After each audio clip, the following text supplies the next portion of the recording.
Welcome, brothers, sisters, and extended soul family. So, we have a new reading for the new full moon. This is a timeless reading, so whenever you watch it, it's like the perfect time for it to find you if you resonate with one or more of these piles. Because there's no right or wrong answers. You could have multiple piles, all the piles resonate with you. You could only have certain parts of different ones. Trust your intuition because it's the best tool you have. And I can't help you with that because only you know you as well as you do. So, if you want to pick from the four piles when they're just sitting like this, you can pause the video now. But I have crystals for each of these piles. So for pile number one, I have this. Look how cute he is. I have this little rose quartz wolf. I love him. He's not the best quality rose quartz because he's basically white, but not on camera. He has like the slightest little pink hue. So that's pile number one. Put him like that. Or maybe we should put him down so you can actually see him howl. Yeah, there we go. That's a good boy. For pile number two, I have this chunk of black tourmaline. This one's so neat too. Tourmaline, sometimes it's hard to find in like these big clusters that are growing in like different directions. So I'm pretty happy with this little guy. So that's pile number two. All right. And then for pile number three, we have the lapis lazuli tower. Let's see if we can get to focus. There you go. Yeah, so we got our little lapis lazuli tower. You can see the little like flecks of pyrite that sparkle when the light hits it just right.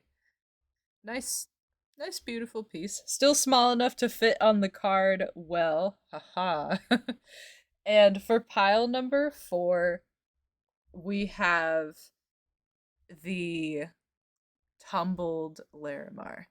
Aha, there we go. So you can see the little pools on it, all the details.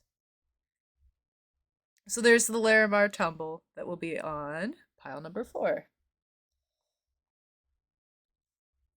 If you want to pause the video, take a second to choose your piles with crystals, you can. Next, I'm going to talk about the tarot cards here. And then after we do that, I want to talk about the intentions behind this reading. But I'm kind of called that some of you will like choose better if you leave the intentions a surprise. So like if you already are sold on certain piles, go for it. So for the tarot cards, each pile gets its own deck. So for pile 1, I'm going to use the Dark Woods tarot. So there's the back in case you like it. I don't really know where to put that. Maybe we'll do that. Oh, don't slide too much. So, there's pile number one, if you would like to choose with your tarot cards. Pile number two, we're using the Bone Tarot. I love this tarot. I love all the tarot I'm using today, and I'll explain why as we talk about the intentions behind this reading. So, we'll move your crystal. We'll put it there. For pile number three, we are using the Cthulhu Tarot. The whole thing is gold foiled. Look at that. Yeah. There's so much gold foiling that like this deck actually feels heavier than, than the rest of the decks because the foil started to like add some grams to all of these cards when you hold them together. And then For pile number 4, let's move the Larimar preemptively. We have the Horror Tarot. And this tarot, I know it might sound a little creepy, but like it's actually really nice because it gives you a lot of space to like breathe and think. And it's like it's very quiet and it has like a very decisive way of speaking to you, I've found. So it's actually like quite eloquent. But we'll put that over here. So if you want to pick and still leave the piles a surprise, you can pause the video now to do so. But for this reading, what I'm doing is I'm asking what work, like energy or inner work, can you be doing right now that will help like awaken your inner beast mode? Like just go total ape shit, like get stuff done in like a positive way for you. And then we're going to ask how you can elevate that energy or amplify that energy and maintain it so you can incorporate it into like a new version of you moving forward in your life. And then I also want to spill some tea if like your spirit guides or your higher self of the universe will let me. And I want to see if we can get some information about like short term what cool changes are you going to see when you actually do the work and see the changes within yourself. So like what rewards are going to manifest from you like actually being an absolute animal. So feel free to pick your piles. This is the last time I'll tell you to pause if you would like more time. There will be timestamps to the piles in the description, and you can just pick whichever pile or piles you feel called to, and I will see you in the reading. Welcome, pile number 1. Hello, my dears. So, if you picked your pile based on just being 1, you found the right reading. But if you picked with the Darkwood Tarot or the Little Rose Quartz Wolf, you also found the right reading. So I don't know where I want to put him. Maybe, because when I put him up, you can't really see what he's doing. So maybe we'll just stick him right here. It's not bad. He might get in the way of like a card, but we'll just deal with it. So, I have a pile of significator cards. I'm thinking we'll look at these first and see what messages we can get. And then the tarot cards we'll use for extra information or details or specific questions. And we'll put that aside. So, for those of you who skipped the intro, we're asking about what work, like inner work or energy work you can do to just like unleash beast mode and more or less go like just total ape shit on your life and achieve whatever you want.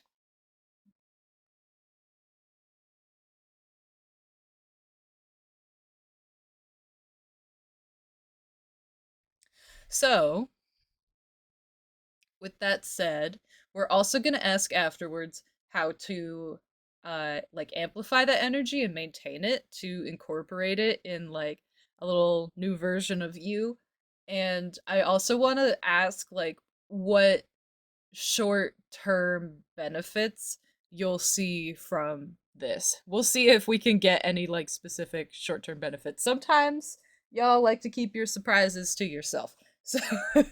So not saying that'll happen, but I want to start with the big bulky card. All right. We have number 3.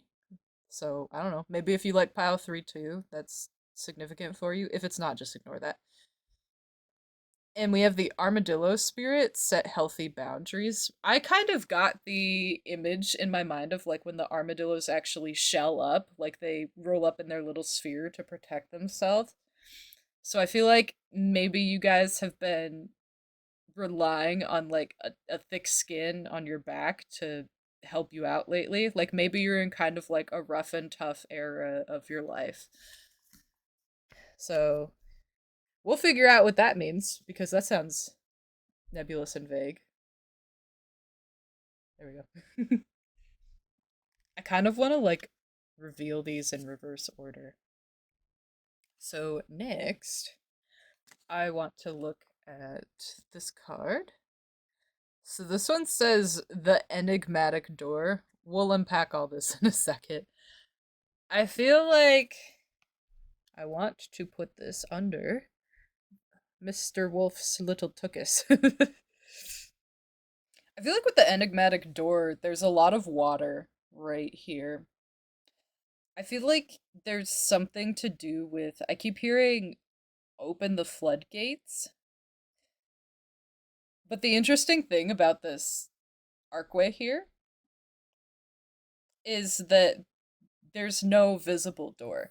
So it feels like you're opening floodgates that were never necessarily gated. And what I mean by that is I feel like there was some kind of mental constriction or blockage that was like damming something. It may be like emotions or energy in some way, like maybe you had like a junked up chakra or something. We'll get more information. And let's keep reviewing these in reverse order. Ooh, so we have the camel. Now the camel's a lot of fire energy, and they're kind of one of like the big masters for fire energy. We'll unpack him more in a little bit, but we'll put him right there. He looks pretty good. Okay. Speaking of enigmatic, this is your next significator card. So it's a bottle labeled remedy, and there's like some herbs and stuff around it. It says blood purifier, is what I'm assuming is behind the leaf because you can only see the first half of the word. And it's defined by plate and cure. So we will put that here for you. We have one more of those types of significator cards. So this card is defined by plate and child.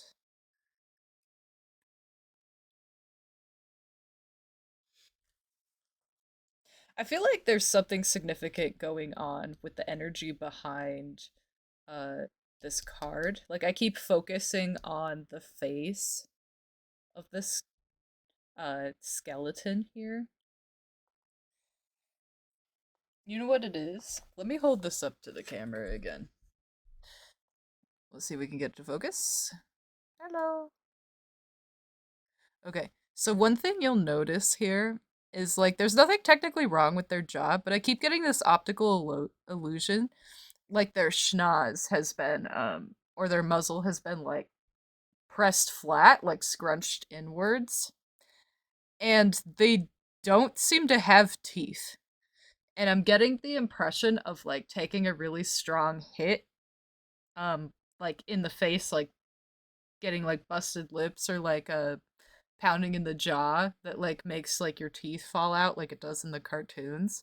So I feel like you've taken like some pretty hard punches, um or like you've been tussling a lot, and I don't really know like in what way yet, but I'm getting the impression that like even though you've been through a lot of tussles or a lot of things that have like given you scars to wear, it hasn't really like actually worn on you. Like it doesn't feel like really exhausting or draining or like detrimental. Like it's like you're tough enough to the point where the lumps you've been taking don't really bother you. Um it's kind of like for those of you who played Pokemon, if you have like a level 70 Pokemon and you're battling against like a computer that has like level 30 Pokemon, like they can attack your Pokemon and do some damage, but like it doesn't mean anything when they do like 2 points of damage when you have like 200 health. Like that's kind of the vibe I'm getting is like you've taken some really hard hits, but your threshold of like strength and toughness is so much higher. I'm also hearing like your resolve has been a lot higher, so like it doesn't really bother you the same way that like it would impact other people. I guess that goes along with like the armadillo here with like the really tough exterior. So your last card is external validation. And I guess we can put it here. I kind of feel like putting it here. I don't know why though. So the camel symbolizes a lot of like raw strength and grit because like camels are quite large and they traverse like a really difficult biome, like probably one of the harshest, like least nurturing or sheltering biomes out there. But they do it with like an interesting amount of like grace. Like they don't necessarily seem uncomfortable or out of their element a lot of the time. So they're known for symbolizing like being independent and incredibly resourceful. They can find a lot of the nourishment that they require from within, just like when a camel stucks up on water, they're getting the water they need from within as they travel long distances. So, one thing that is talked about with this card is how the candle the camel can handle like absolutely anything. And it's not a problem. So I get that you're like very tough. And something I'm kind of thinking about is like for a lot of you, you're tough because circumstances demanded that you become tough quickly. And it's been like it served you very well because being tough usually doesn't not serve people well. But Um, toughness in your case is kind of like muscles on bodybuilders, where they have these large muscles as long as they continue to exercise their muscles. And I feel like that's part of the dynamic I see here with like your toughness is, and I feel like it's more of a worry from you than anything else of if you don't continue to act tough you won't be as tough or like people won't see you as tough as you would like them to, and there's a real worry that that could be like detrimental to you. And I think that in a way part of you being tough is I'm hearing like gruff a lot, where it might feel like a little abrasive or a little bit like sandpaper to other people who aren't as tough. Like it just doesn't appeal to them necessarily the same way that it does to like a crowd with a lot of tough people. And like that's okay and that's fine. Um if your vibe isn't somebody else's cup of tea, then like that's not your problem. They'll move on. And you've done a lot of work to make sure that like other people really don't mean anything to you. Um, but I think something that does mean something to you is this idea of lately you may have been noticing that people you would like to know better seem to move away from you quicker than you can get to know them. And I feel like there have been instances where someone has tried to like connect with you on a deeper level in their own way, and this tough exterior that you choose to maintain and exercise regularly to maintain it, like your intentions are to maintain it, that toughness has pushed people away or kept certain people out and they become discouraged. and then they don't choose to try to deepen relationships with you or like pursue your friendship or relationship any further. I'm hearing for some of you this could have like caused certain business agreements or transactions to not follow through. If you're like an entrepreneur or a businessman in an area where that makes sense. I'm hearing for others of you, this could be like romantic relationships. And for different persons, still, this could be just social groups related to like certain hobbies or just actually socializing, like hanging out in a bar or um, playing poker or something else of the like. This could even be, I'm hearing for some of you, like a book club. You're not, even though you're just as interested in the book as everyone else, and I'm hearing more than some of these other idiots, um, you're not opening up the way that you would like to propel the discussion forward because you're still trying to um like maintain this exterior that you have here, and it's getting in the way of some other things. So I feel like part of what you can do, and it's gonna sound paradoxical or like oxymoronic to you, uh, but part of what you can do to actually become more of like a badass, like achieve more and just actually go apeshit and be in like your newest beast mode era, because you sound like you're already pretty a well established beast here, is you can actually let go of exercising the tough exterior um without discretion. So you can still exercise it and like feel comfortable behind it, but there will be portions of your life and instances, and you've already been noticing some of them, where like dropping that tough exterior would have done you more justice. Like you would have nurtured more connections with like potential love interests or other social interactions that would have been like very fruitful and beneficial for you.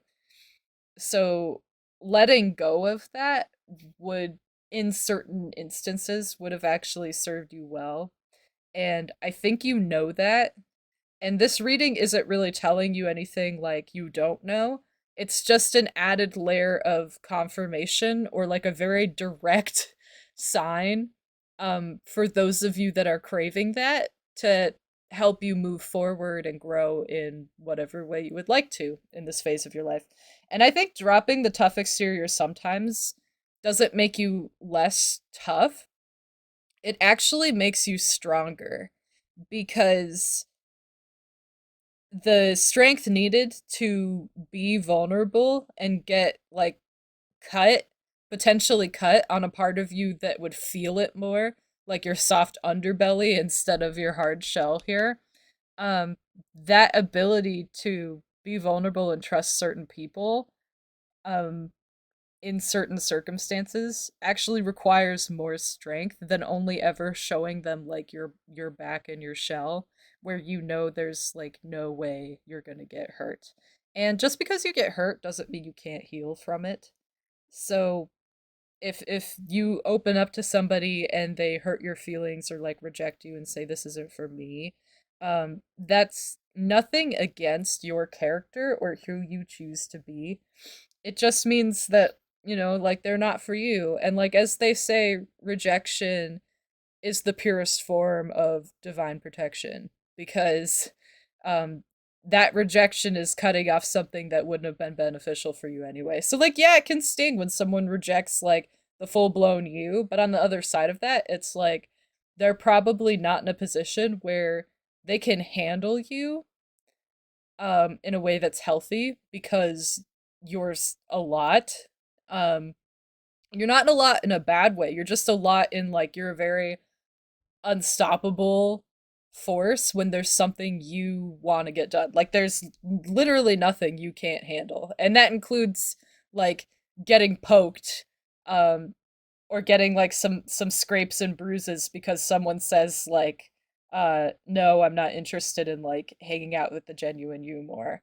And like that's okay. And you might find in the beginning of you trying to open up, maybe that happens a little more often than you expected.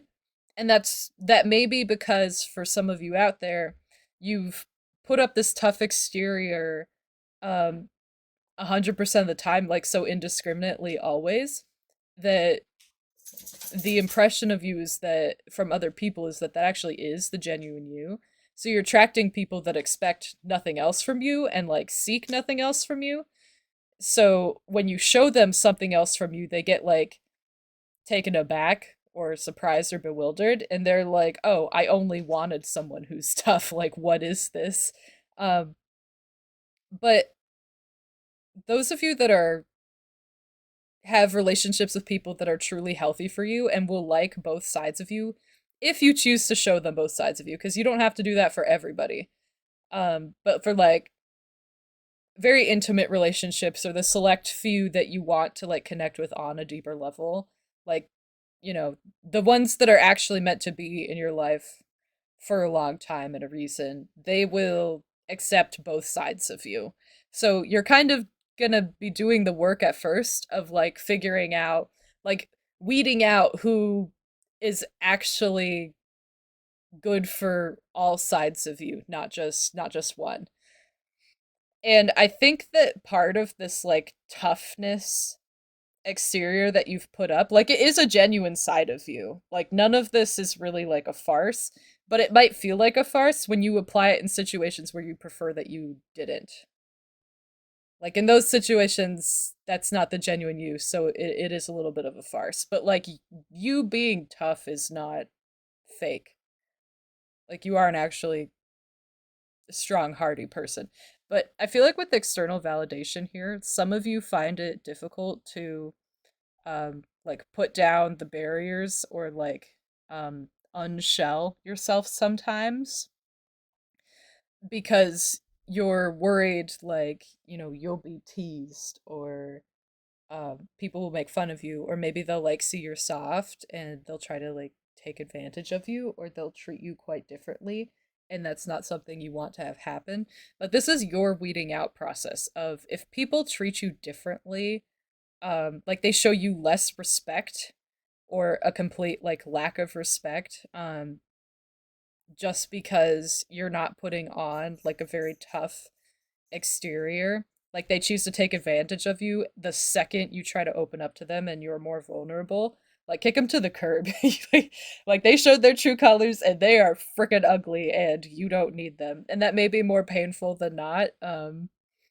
But you know, like that's your discretion to make, and you're tough enough to where like you can tell people, even though I care about you and pains me to do, like I don't want to be around you because you only respect me under certain circumstances, and I want someone who respects and loves me unconditionally. And I think that's a very fair thing to tell people, and like a very good principle to set boundaries across and designate like certain time or relationships to. So with the enigmatic door here, I think for some of you this is talking about emotions. So the tough exterior feels a lot like emotionally restrained. I wouldn't say like vapid, but restrained. Like you're good at being stoic and assessing situations like logically, only saying what needs to be said. And that makes, on an emotional level, that makes you like very dry, but you have all these emotions within you that you can tap into, just like the camel carries around the water in like their desert environment. And with the enigmatic door, there's water on one side of the door, and the other side of the door, the side that like our perspective is coming from, so it's assumed that you're on the side of the door. It's like it's very dry. And so I feel like part of what you're doing here is you're exercising the ability to show your emotions or specific emotions to specific people that you feel safe with or want to assess how deep your relationship can go with. And I think that's like a very mature and courageous and strong thing to do. And what you'll find is that um, when you do that, when you exercise that ability, you'll be actually like really enticing and more magnetic and like more inspirational and like powerful or whatever else to certain people. And I'm hearing for some of you, you're going to develop like a cult like following. And with the remedy here, I feel like your true emotions shown to the right people under like the right circumstances, whatever that means for you. I'm actually seeing this as like a whiskey bottle. Like people will actually get like intoxicated off of the real you. Like the genuine you will be such like a stark contrast, like water versus fire, to other people that like you will become like more enigmatic to them in a way and more like mysterious. Like you're gonna reveal so much depth to them that like they will just be drawn to you and like always curious about you. And I'm hearing for a lot of you, you're already kind of charismatic just because you're so well put together. But like this brings it to like an entirely new level. So like if you're trying to pursue like a new relationship or love interest, and you're in this pile, I feel like the ability to express your raw emotions so purely and honestly is going to pull these other people in and they're going to meet you with that same energy. Like it's not like you're the only one that's going to be vulnerable. They're going to match that and they're going to be inspired to match that because they see how strong you're being in like being very vulnerable here.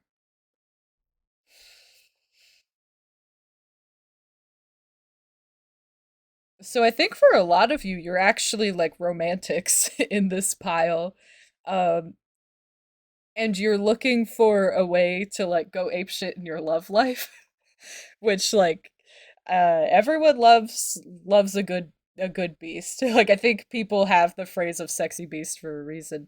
But for those of you who are here for like other reasons, like just feeling more comfortable in public, pursuing better like business opportunities, being a more successful entrepreneur, like developing a new social group that identifies with you better. This will allow you to flourish in that area of your life and develop new social connections that will thrive and like carry and elevate you to the next level of whatever it is that you're doing here. So I guess the big question now is simply just like what is going to come from this short term? Like what little like taste of victory are you going to get short term to like keep you going and show that you're on the right track with this? But a lot of this is just like your discernment on understanding like when to show emotions and at like what depth to draw people in and make genuine connections that foster like love, respect, loyalty. This is almost like a head of biker gang level emotions here where it's like it's very powerful and it's very raw, but it's done so with the understanding that you're not any less tough for having real emotions.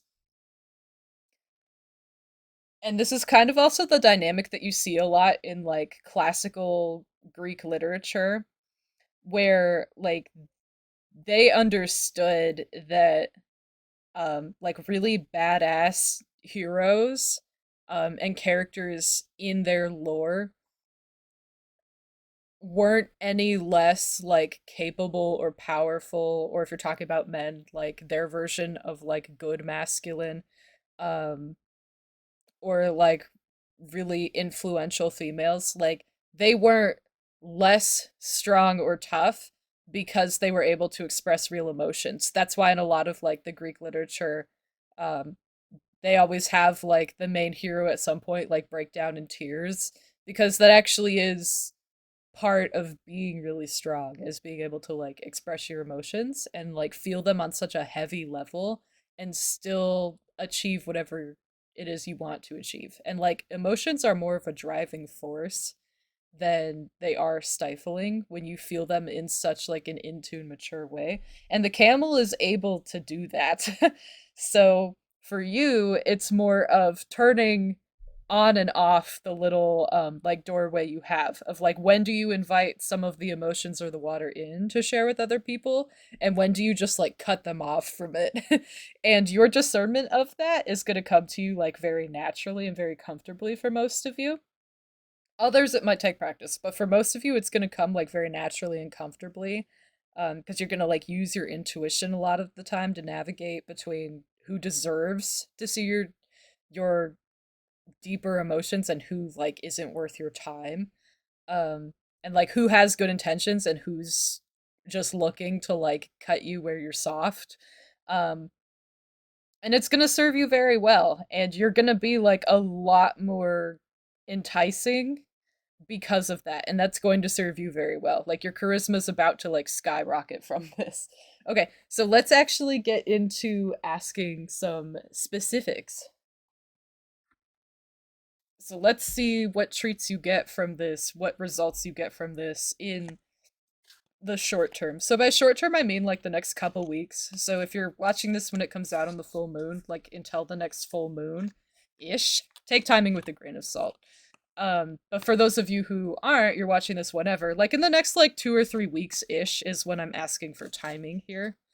But again, take it with a grain of salt because tarot is horrible at giving like perfect timelines, because we read the energies of where you are currently, but as that fluctuates from like day to day and week to week, the timelines can look very different because now you're in a different energy that's giving us like a different timeline. Okay, but what short-term benefits are we going to see from this energy work? And I think for incorporating it and maintaining it in the new you, it's like the more you exercise like this discernment and opening up to the people who like frankly deserve for you to open up to are worthy of it. This sounds a little egotistical, but it's not, I promise, because you have good intentions behind it. Um, that card flew. Okay, that's important. Like you'll be able to maintain and incorporate this by just embracing that change and like knowing who you can regularly express like your truest self with. And when you meet new people that are important to you, like understanding um when and where it's okay to do that with these new people that's like comfortable for you. So, um practicing it will make it like easier and more impactful as you move on, and it'll just become like a new part of you as you move forward, like a new really exciting dynamic that makes you like super genuine and charismatic, um in the eyes of these individuals or groups around you. All right. Well, that was 4 cards and they're all overlapping. No, it looks like 3. We'll start with the 3. So we have the King of Cups, which I think is fitting since we're talking about emotions. We have the we have the Empress in reverse. Don't be scared of reverse cards. It's just another way to get a message. Oh, and we have the Ten of Pentacles. So for those of you who are talking about like business transactions or wanting something in the physical world that you currently lack but are trying to pursue, especially if you're trying to like pursue it through social connections, um doing this is going to give you that. So uh I think that for some of you this could be like the 10 of Pentacles is talking about dreams coming true.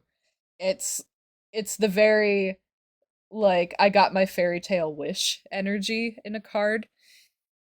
And so even though the pentacles is like the suit of the material world, I see that for some of you, if you're looking to like pursue a new relationship with somebody, like it's going to actually start after you adopt these changes and start exercising them.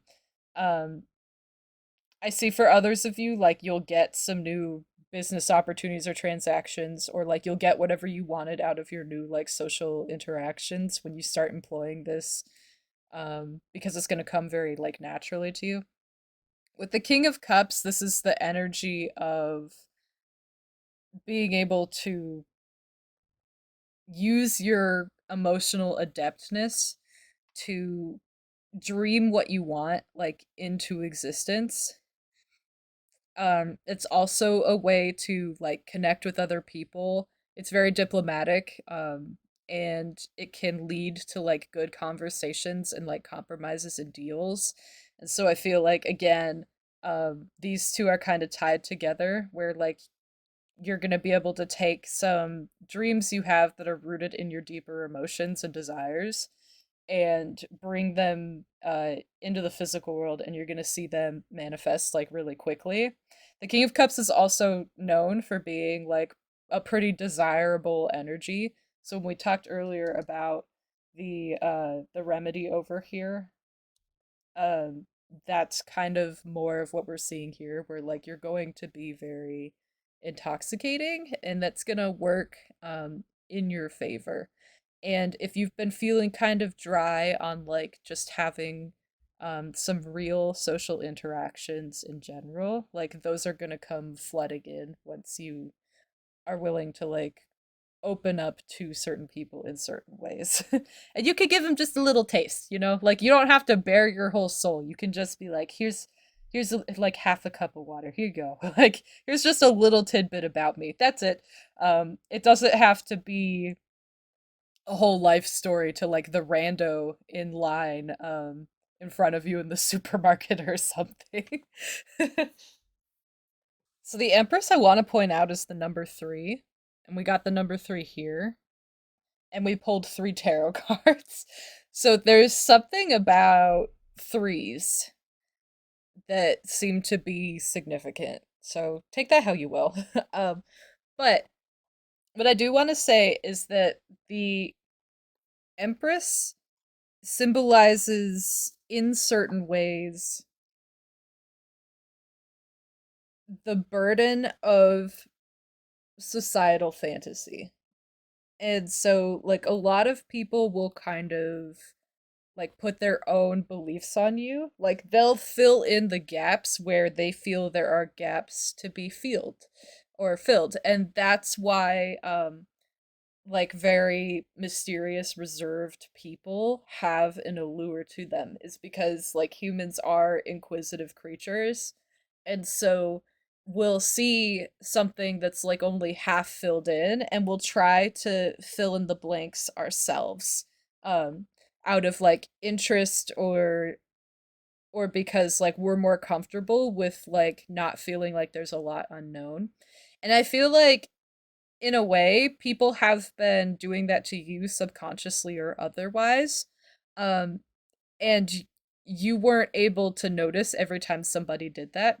So I think you're going to be surprised with the people that you do choose to open up to in different ways, how their preconceived notions of you, like the construction of your inner workings that they placed on you just to like make themselves fill in some gaps and try to understand you better, they'll start to fall away.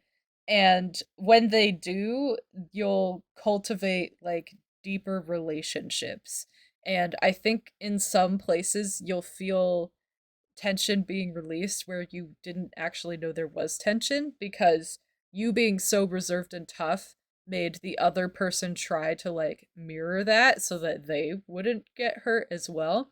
And on like a subconscious level, both of you kind of felt like a little bit of a wall. And when those walls leave, you'll kind of notice it, because one day you'll be like, oh, you're just way easier to talk to and like complete tasks with, or like have fun when we go out like socializing or whatever it is. Like you're just way easier to hang out with and get along with, and being around like it's less work for me and it feels better. um and that might be a reflection of this. The reverse side of the Empress also talks about destroying the hopes and dreams of another, and also like thoughtless words. and unsupportive attitudes. So I feel like the worries you have of like other people not supporting the real you, if that's something that you're worried about, um those people will fall away from you really quickly, and or you're going to be surprised with like how accepting these people are that you're worried about really are of you. They might surprise you, and if they don't, you'll find that they very quickly no longer hold like significant time in your life, and that could be from you rejecting them, or them just like having other things that make them fall away from you as like a version of your protection.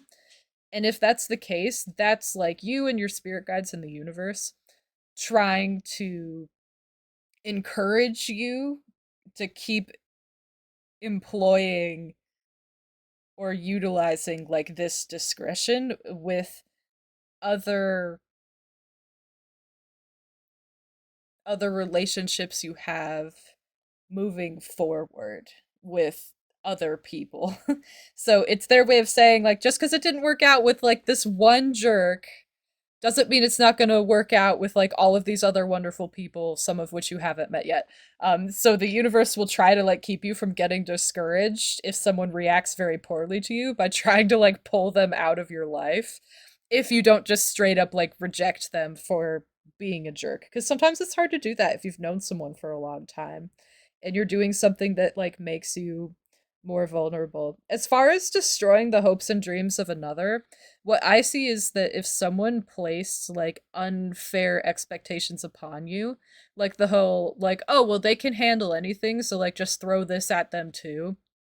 Um, I think that when they actually like see a different side of you, or other people see a different side of you, they will protect you in ways that like for some of you you're just straight up like not and maybe never going to be aware of. Like when someone just keeps throwing more and more stuff at you, if there's like a mutual friend or connection between the person that asks a lot of you that like frankly isn't fair, but you can handle it so you do it anyway, the mutual connection will actually like voice their concerns and push back and like protect you from this other person if you're not opening up to them directly. And you'll notice like things will start getting a little bit easier for you, and that leaves you more time and energy and resources to go kick ass in other ways that you want to. So I think that's like a really nice place to end this. This reading was really really cool. So thank you for choosing me as your reader. And this is big energy. Like 10 of Pentacles is really great stuff. So you have a lot to look forward to in the near future and the long-term future. So if you want to tell me about it or support other Pile Ones, you can always leave a comment. Or if you want to keep things more private, you can email us. Our email is in the video description. And I will catch you next time in a brand new reading. Welcome, my dears, to pile number 2. So, if you selected your pile based on just the number, you found the right reading. But if you selected your pile using the crystal, then this is the black tourmaline chunk.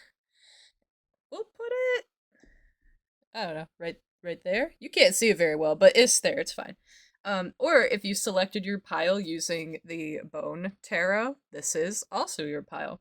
So I'll put this off to the side. We'll use it a little bit later for extra details or questions. So for those of you that picked your piles before I told you what the reading was about, as like a surprise, this reading is asking about what energy and inner work you can do to achieve like absolute beast mode for the next lunar cycle. Or this is a timeless reading, so the next like 2 or 3 weeks of your life.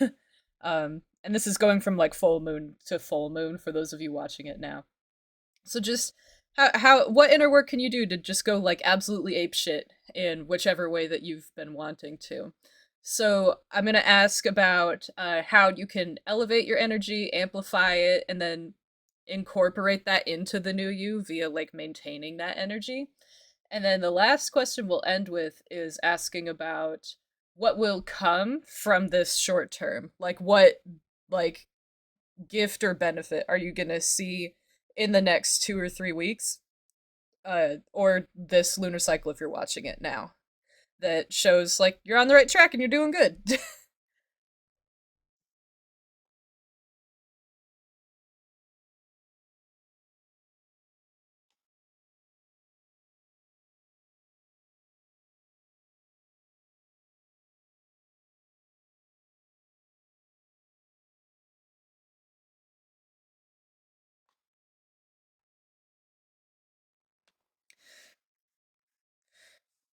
So I figured we would start off with your significator cards here and just get a good vibe going on. A good representation of what's going on with you.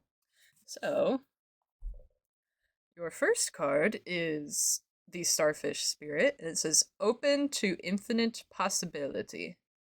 So for now, we'll put this off in the corner. It looks good there. Okay. And then we'll keep going from the back of the pile to the front. That's been working out well for me. So your next card is the Serpent. I'm getting I know there's an extra loop here, but I'm getting the vibes of like infinity symbols from it. And I think that has to tie into the infinite possibility over here with the starfish card.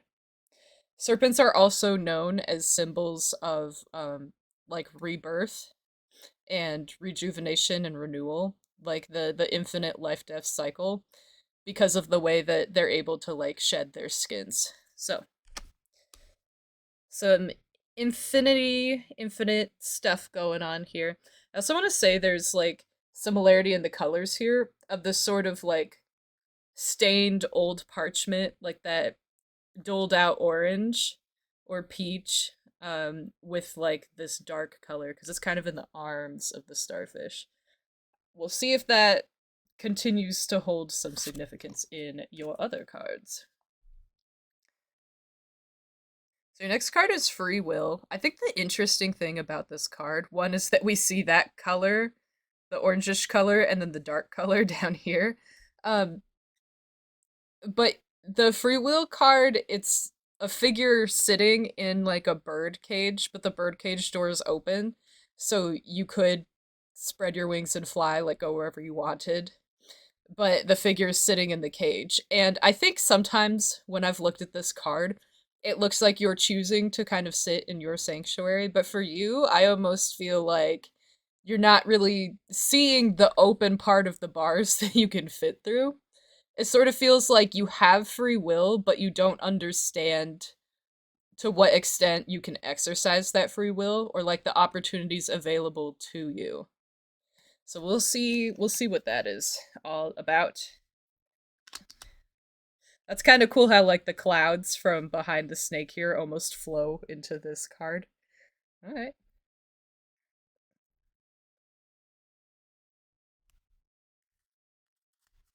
Your next card is Bear. So Bear is like an earth sign in this deck. And I think that that will be significant, but I'm going to hold my tongue for a second because I think that um this message is like incomplete without some of these other cards over here. So let's keep going. Your next card is the spine here. It's defined by plate and tower. I kind of heard tower moment, but I'm not 100% sure to what extent we may be referencing the tower card in tarot because a spine is like very stable, whereas the tower in tarot is symbolizing like falling over, like something in that structure just crumbles, even if it feels very stable. I also weirdly heard back problems, so maybe some of you out there have been struggling with like some back pain or some spine troubles, maybe some slip discs. Hopefully not; those are painful.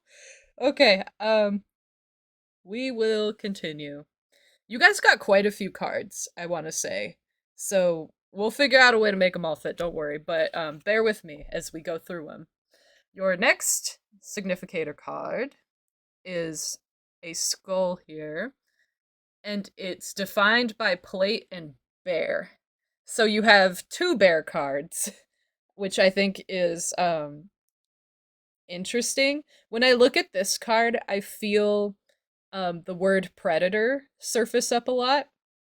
I don't know if like you've been hunting for something, but I don't get the idea that like you've been being hunted. Like not a lot really hunts a bear, you know? Like they're kind of at the top of their food chain. In most of their environments, they are the apex predator or one of them. So I'm getting this idea that you've been like hunting for something, looking for something, questing for something for a while. And with the back card with the spine there, I should call it the back card with the spine, I've been hearing while holding this card, strong back. So maybe this has been like a long journey for you. And I get the idea that like you've been taking a lot of steps over a long period of time. Like every day you just like get up and you make more deliberate motions towards what you want. Like you keep walking towards your goal or like whatever you're like questing or hunting for. But I'm not 100% sure what that is. I am hearing freedom, but I'm not sure to like what that applies to. So we'll keep looking at your other cards, but we'll keep these over here. And you have one more of these beige retro looking cards. So this one is defined by the plate and the book. And it has like a classical symbol that's associated with pentacles on the front of it, which is more like physical energy. And pentacles don't have to mean like earth, but usually physical is can be described as earthly.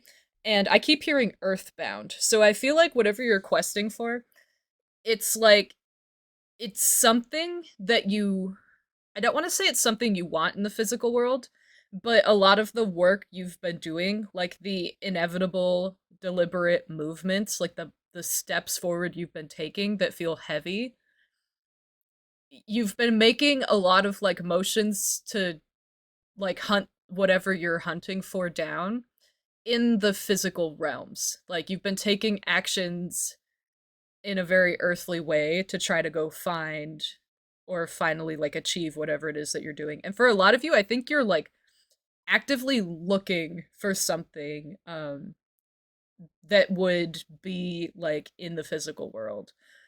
And for some of you, I'm getting not saying those of you out there are doing this, but I'm getting the example of like a bounty hunter, like back in the old west with cowboys, where like the bounty hunters like did a lot in the physical world to go hunt down like another human being and then take them in for a reward. It feels kind of like that, where like you're searching for something specific in the physical world. I'm not saying it has to be a human being, but like you know there's something specific out there in this world that you're looking for, and you're actively taking steps to the best of your ability to move yourself towards it. Okay, maybe we'll put this over here. Nah, we'll put it over here, maybe. That feels pretty okay.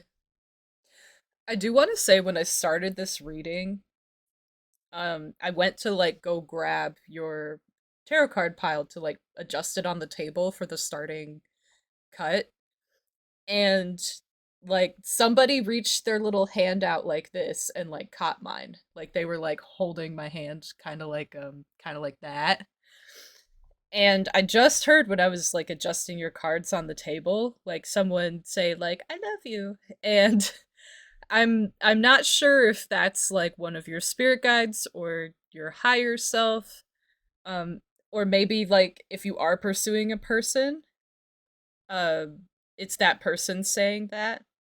But I feel like you're on like I keep using the word quest because I feel like calling this like an errand or a goal is actually downplaying how important this feels to you.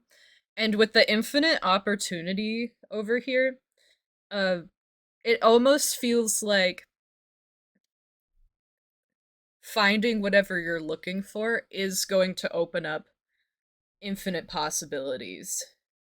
Like you're not 100% sure what will happen, but like any of the possibilities you can think of once you actually obtain this thing that you're looking for are like all good.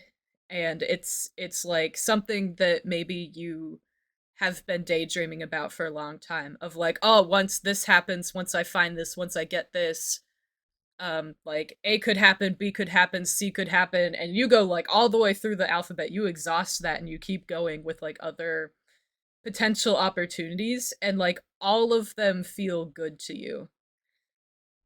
So we'll look at your last couple cards here. We only have two left. So this one says bliss is worth creating from. And in between that, there's a from crossed out and a for crossed out.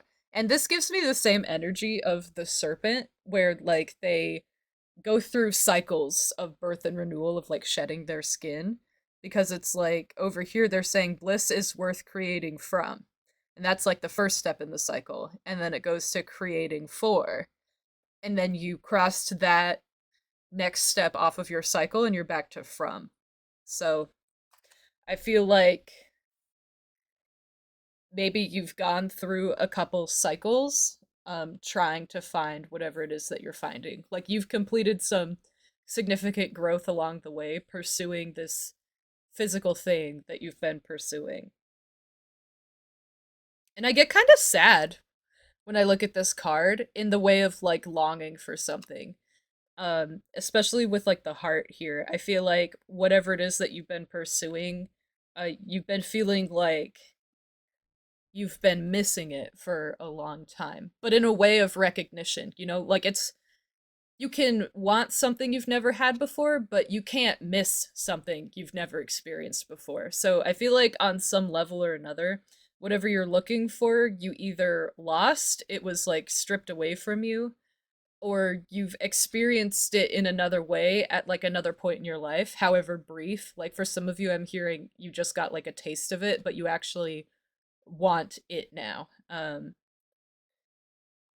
So I think this, like whatever you're pursuing, it has to be really significant for you to make like a big quest out of this. For some of you, I'm hearing a lifelong pursuit. So we'll see what it is, but I kind of want to put it over here actually. And we see more of that orange color, especially around the heart, like the pale orange color. And then there are these other colors around it. Like there's yellow and pink, but it's not where the heart is. So your last significator card says overrate your intuition. And I kind of get like third eye energy when I look at the eye here.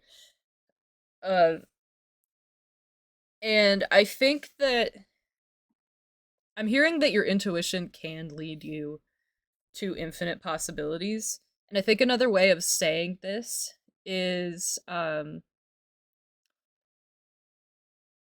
getting so many messages at once. It's hard to keep them all straight.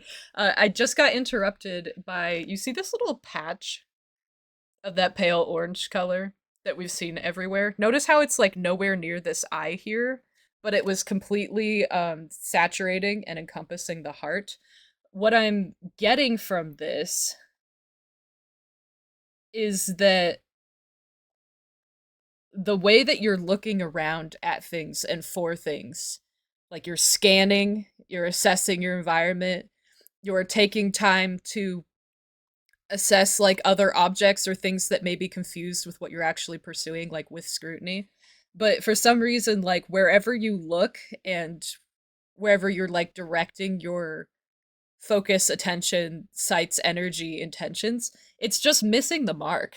Like you can't quite seem to grasp exactly where like your goal is. And for you, I'm hearing where your heart is, because intuition comes from the heart. Like logically, are dumbfounded by intuition. It's something that like you can't explain with the logical mind. And sometimes an intuitive choice can be justified with logic, but intuition doesn't branch from a logical place. It's very faith based. It's something that like you can't explain why you feel a certain way or like feel motivated to like do a certain thing. It just happens. It's kind of like how if you ask someone what their favorite food is, they have an answer for you, or a couple, even if they have to think about it for a minute. And if you continually ask them why, at first you get like logical surface level answers. So, like if someone says, "Oh, well like my favorite food is curry," and you say like, "Okay, why?" And they're like, "Well, I really enjoy like the spices in it. Maybe I like it when it's super hot. I really enjoy like very spicy food." And I like the texture and like the creaminess that juxtaposes that, you know? Like maybe they can really go into it, but if you keep asking them why, like, "Oh, well, why do you like spicy food?" And because it's better than the other flavors. I'm not like a big fan of sweets, whatever it is. If you keep asking them why, eventually they don't know what to tell you. They're like, "I don't know. Like it tastes the best to me. It appeals the best to me." That's like the same vibe with intuition here, where it's like at a certain point at its core level, like you can't explain why. It's just something that's a part of you or that you're called to like go do. And so I feel like in a way, like whatever your logical mind has been trying to tell you about or like show you, like you've been using it to navigate the physical world, because the logic mind, like the logical mind is made to like navigate the physical world and keep you alive in it. Like it's really good at that. Um but the problem is that even though what you want is in the physical world, so you have to take physical actions to go find it or obtain it or get it, you can't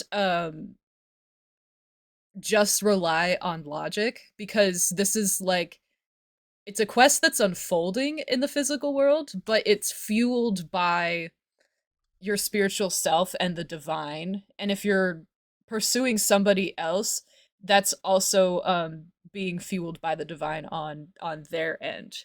And so like at a certain point here, you'll stop missing the mark when you channel your intuition appropriately and you take some like leaps of faith and like have faith in yourself and your senses. And I feel like at a certain point, like you'll start seeing coincidences line up and stuff kind of falls into place when you start exercising your tuition.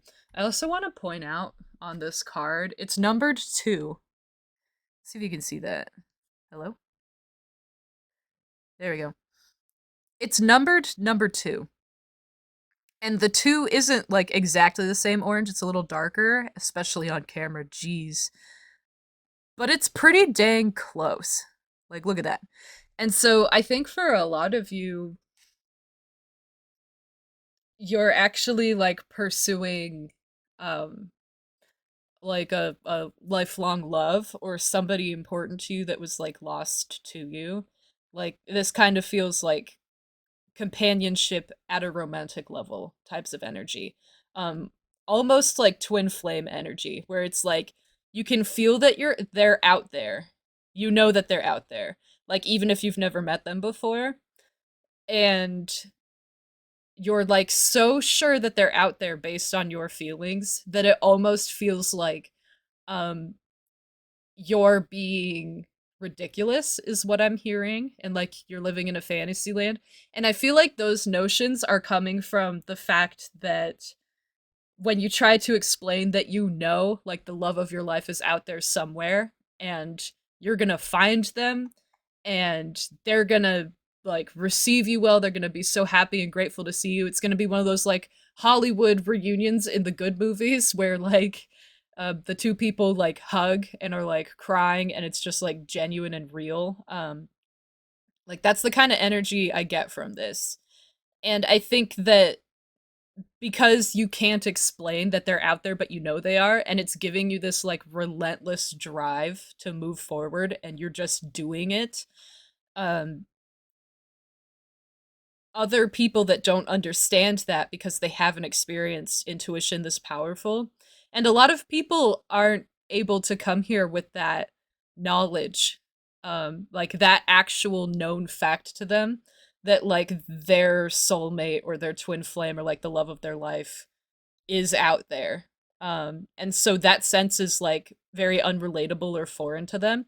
And their logical, skeptical mind kicks in and says, like, you're being just unreal right now. Like you're being ridiculous. And so it doesn't matter if they mean well or don't. I feel like you've been not backed up a lot, like invalidated or like silenced. And so you don't really feel like you're being reasonable having this feeling that like that person is out there. And I think that you know inherently that's not true, and you kind of just have to like have faith that you have this strong, insatiable, unquietable feeling, unsilenceable feeling for a reason.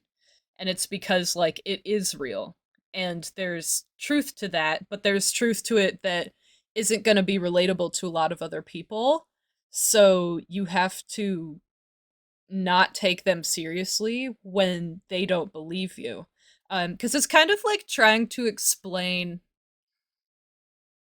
um, how do I put it? It's kind of like if you asked, bear with me on this. It's like if you asked a butterfly or a bumblebee to explain what flowers look like, they would have a very different description because they also see certain ultraviolet waves of light. Like they can see that spectrum, and flowers are patterned very differently based on their ultraviolet light patterns and then the visible color spectrum that relates to us humans.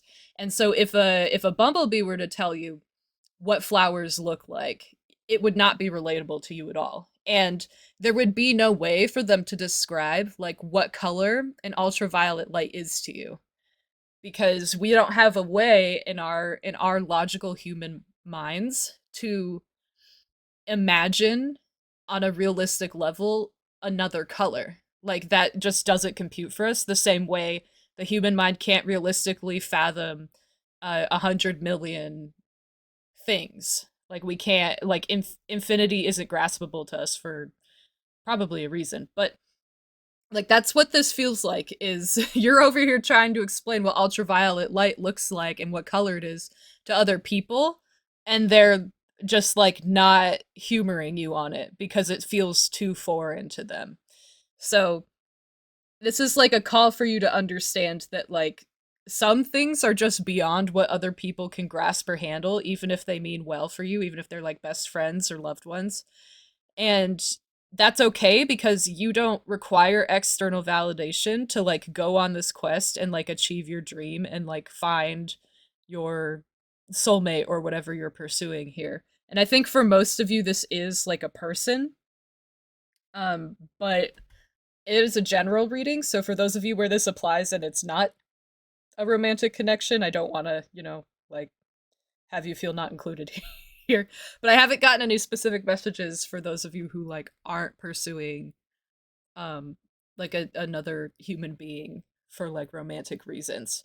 So, that's kind of what I'm getting here, and I think that just with how strong this feeling, this knowing is for you, that's the validation you need to understand that like your intuition is real and is on the right path. So like you can lean into that more and use it to help navigate like where you go and what you try next to try to like find this very significant person to you. So we'll put that card maybe over here. So there's a song. I do listen to music with headphones on when I do these readings because I get messages from some of the lyrics. You don't need to listen to the song to get the message, but it's Goodness Gracious by Baby Gravy and Young Gravy. And the way that my playlist works is I have songs that play randomly, not on repeat. So whatever message wants to come through can find a way to do it. And one of the lines in the chorus for this song is y'all are a bunch of squares. And I think that that's really important for you because that came on right when I was talking about how other people aren't able to like understand that you have this knowledge, um that like someone very important to you is still out there, and it's worth going out to find them even though like you have no idea where they are. Um like I think that the response of y'all are a bunch of squares is kind of the appropriate one where it's like, "Oh, you know what? You're kind of lame for that." For not being able to understand where I'm at. And that doesn't mean like you treat them worse or anything, but just like that jovial brushing them off and moving on instead of feeling discouraged or internalizing that and then like feeling silly. I think is like a healthy thing for you to do right now. It's like a healthy way to respond to other people who try to downplay what you're feeling or like invalidate it purely because they can't relate to it like at all. And maybe people have called you like unrealistic or like your head's in the clouds, or like you're just kind of like a naive romantic dreamer, but there's nothing wrong with any of that even if it was true and it's not. So and the one thing with the bear that I want to talk about here is some of the things that the bear symbolizes through like this deck is having a renewal, like beginning again, and it's put in the context of every year bears hibernate and they wake up from that sleep and it's like the next cycle or the next season for them that they're experiencing. So they kind of take time to like wake up renewed. And I think that has an interesting synchronicity with what I talked about with the snake over here. And what I think you're doing is like you're at a point in this quest or goal that you've been doing for a while, this journey that you've been on for quite a while, where you're almost at like a breakthrough point where if you follow your intuition more, you're going to start getting breakthroughs to get closer and closer to this thing or this person that you've been looking for an incredibly long time. And this renewal that's being talked about is this renewed faith in yourself and this renewed ability to listen to your intuition and utilize that in a realistic way to like navigate in the physical world towards what you want. So it's like using a spiritual compass and applying it to physical maps. That's kind of what the new skill that you're going to hone and be an expert in is going to be next.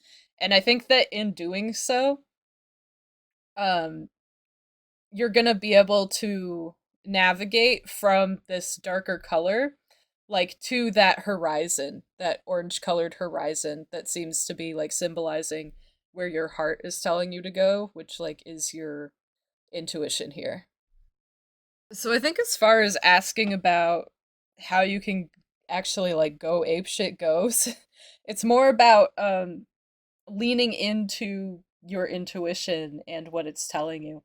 And especially in a general reading, there's no way for me to be able to tell you what your intuition is specifically saying to go do or go try or go be. Like I can't help you with that in a general reading, but you have such a strong intuition already that like you just you know. You know what to do, you know what feels right, you know what you would like to go try or go see or go pursue on a deeper level than what you could probably like logically defend all the time.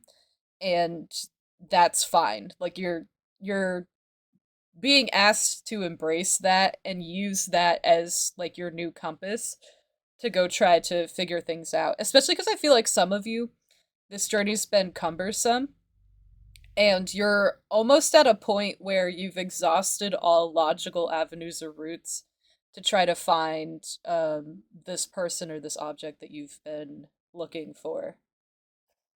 So I think we'll pull some tarot cards now, um, and just kind of ask about if there are any details that could hint that you're on the right path when you're following your intuition, and like any short-term gifts or notices of progress and success that like you can note to understand, like as a confirmation to yourself, to know that you're on the right path and you're getting better at exercising and following your intuition. So we'll use your bone tarot card for that. Oh, we got one already. Okay. We got another.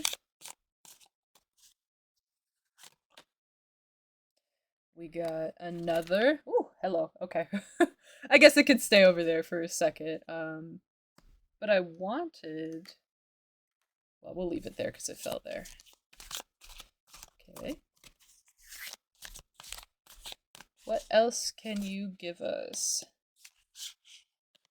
It's thinking. Oop, oop. Okay. We'll put the Knight of Cups here. What are you? Five of Cups. Okay. So we might take more cards in a second. We'll see. I actually, you know what? I want to take one more.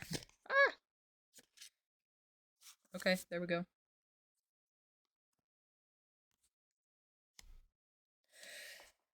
Okay. With the strength being in reverse, I love that it has the infinity symbol here. Let me show you. Here's the strength card in reverse with the little infinity symbol. What I'm really seeing with this card is that no amount of physical beastly strength is going to help you achieve what you want and get through this situation. So this is something that requires a different type of strength and expertise. Like you could quite literally be able to move mountains physically, and it still wouldn't do you any good. Like you would still be missing the mark here. So I do want to point out with the starfish, there is like the classic pentacle symbol I told you on this book. But it also kind of looks like the starfish, and I feel like this book is let me pick it up because I promised I would if we talk about it again. I feel like this book is symbolizing like your heart, or like the intuition, the intuitive aspects of your heart, where it understands like what should be done next and what steps could be taken next to go find this. Like it's almost giving me like this is a guidebook on how to find what you've been looking for vibes. But see how there are all these flowers growing up top? Like your heart's been flourishing, but you haven't been opening the book at all. Because if you were like constantly opening and reading this book, um there wouldn't be the ability for the flowers to grow there. Like their roots wouldn't be able to take hold if the pages were always moving. It's kind of like how moss won't grow on a rolling stone. Like a rolling stone gathers no moss, I think is the official saying.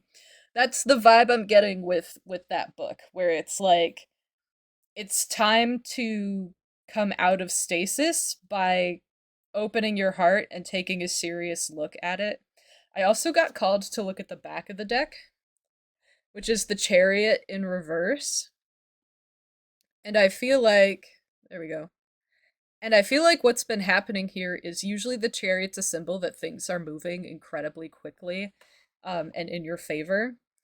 But for you, I feel like you've been slowing down, or you hit a snag, or like even though you're still making a lot of strives and movements in the physical world, like pursuing other leads, going new places, whatever it is, you're not able to feel like you're making any progress. And that's what the Chariot in the Reverse is kind of showing us here.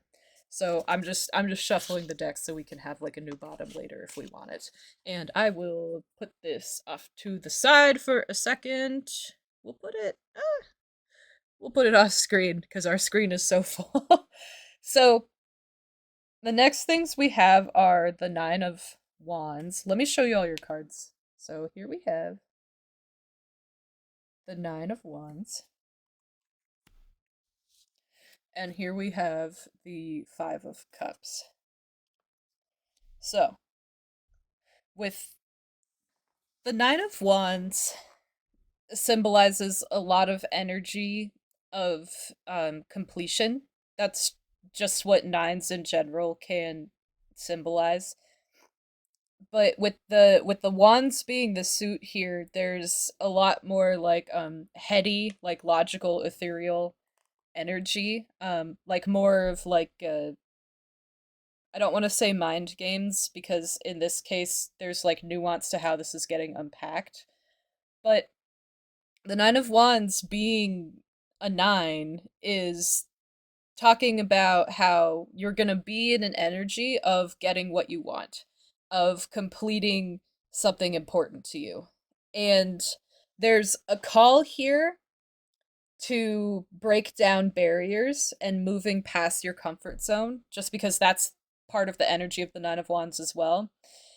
And there's this energy is indicative of finding inner strength that you didn't understand that you had. And I feel like for you, inner strength is the perfect phrase because this is about exercising intuition to align yourself in the right direction rather than taking it at the very surface level value of, I know the thing or the person that I want is out there. This is taking that to the next step and saying, I'm now going to use my intuition, not just to know that they're out there, but understand like what directions I should go, what avenues I should be pursuing to bring myself to them. Um, and so I think this is like very important energy because this is kind of saying, since we asked about short term here, this is saying that when you start exercising your intuition very quickly, you're going to see steps move in the right direction, or you may even like find what you want sooner than you thought you were. Like I'm hearing for some of you, you're closer than you think you are. And this is like the last step to push that over the edge and actually find what you've been looking for. The Five of Cups being over the cage, I think, is important. So the Five of Cups generally, let me hold up the card so you can see it. Here we go. So the Five of Cups has the energy of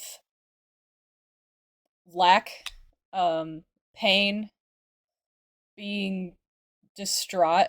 Mostly it's lack or like suffering is the best way to put it. And it represents the energy of someone being in like a really tough situation that's very painful for them.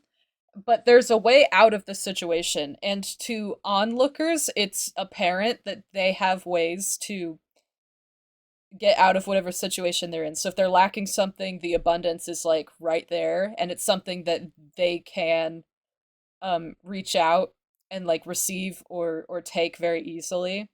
If they're in pain, there's an obvious way for them to relieve it. But the problem is that's the outside perspective.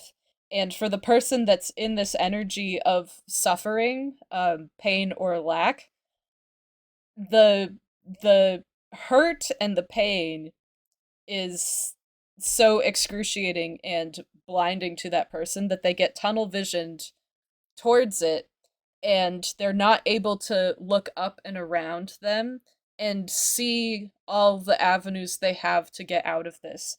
And I feel like for you, the Five of Cups specifically is reiterating what we saw with the bear and things, where on a physical level, you're very impressive and you can like exercise your means to go where you want to or feel you need to go. and like achieve what you need to achieve, but this is about you're still not able to find what you want to find, and that's because you're not like looking in the right spot. You're not able to look inward to follow your intuition. And I say that talking from past tense, and I want to make that incredibly clear because in the past, that's what made you feel a little stuck with this strength card in reverse. And now you're going to be moving into an energy where you're able to get past this last hurdle. You're going to renew yourself and understand that your logical mind is powerful, your physical abilities are powerful, and your intuition is powerful. So, incorporating all three of those in a harmonious way is what's going to push you past the edge to go find the person or thing that you've been pursuing for a very long time. And that brings us to the last three cards we have up top. So I'll show them to you real quick. We have the Knight of Cups. Oh, the Knight of Cups in reverse.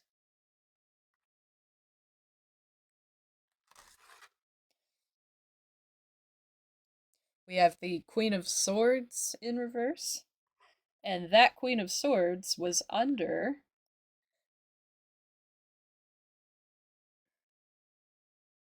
the Five of Swords in reverse. Is the energy of accepting yourself and all aspects of yourself. And I think that it's another call to tell you accepting that your intuition is there for a reason. It's powerful. It's why you know that there's something out there, someone out there you're looking for. Like accepting it for what it is and understanding that like it can also lead you to that thing is this next energy you're going to be in to like get what you want. It's the energy of accepting all parts of yourself even if your logical mind can't rationalize it, so you feel kind of silly for doing it or other people have told you you're being silly or ridiculous. um and I think that this is another confirmation card, but it being over the Queen of Swords,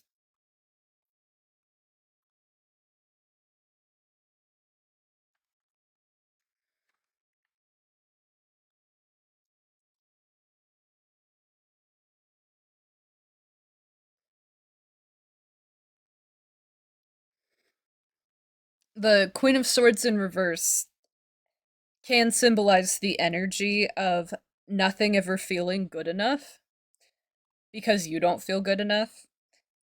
I think in this situation specifically, the energy I'm getting from here is is a couple things. One being that the Queen of Swords, not in reverse, just the Queen of Swords, is known for being like incredibly articulate and being able to describe themselves very eloquently and like very concisely to others around them and convey masterfully what they would like other people to know or understand.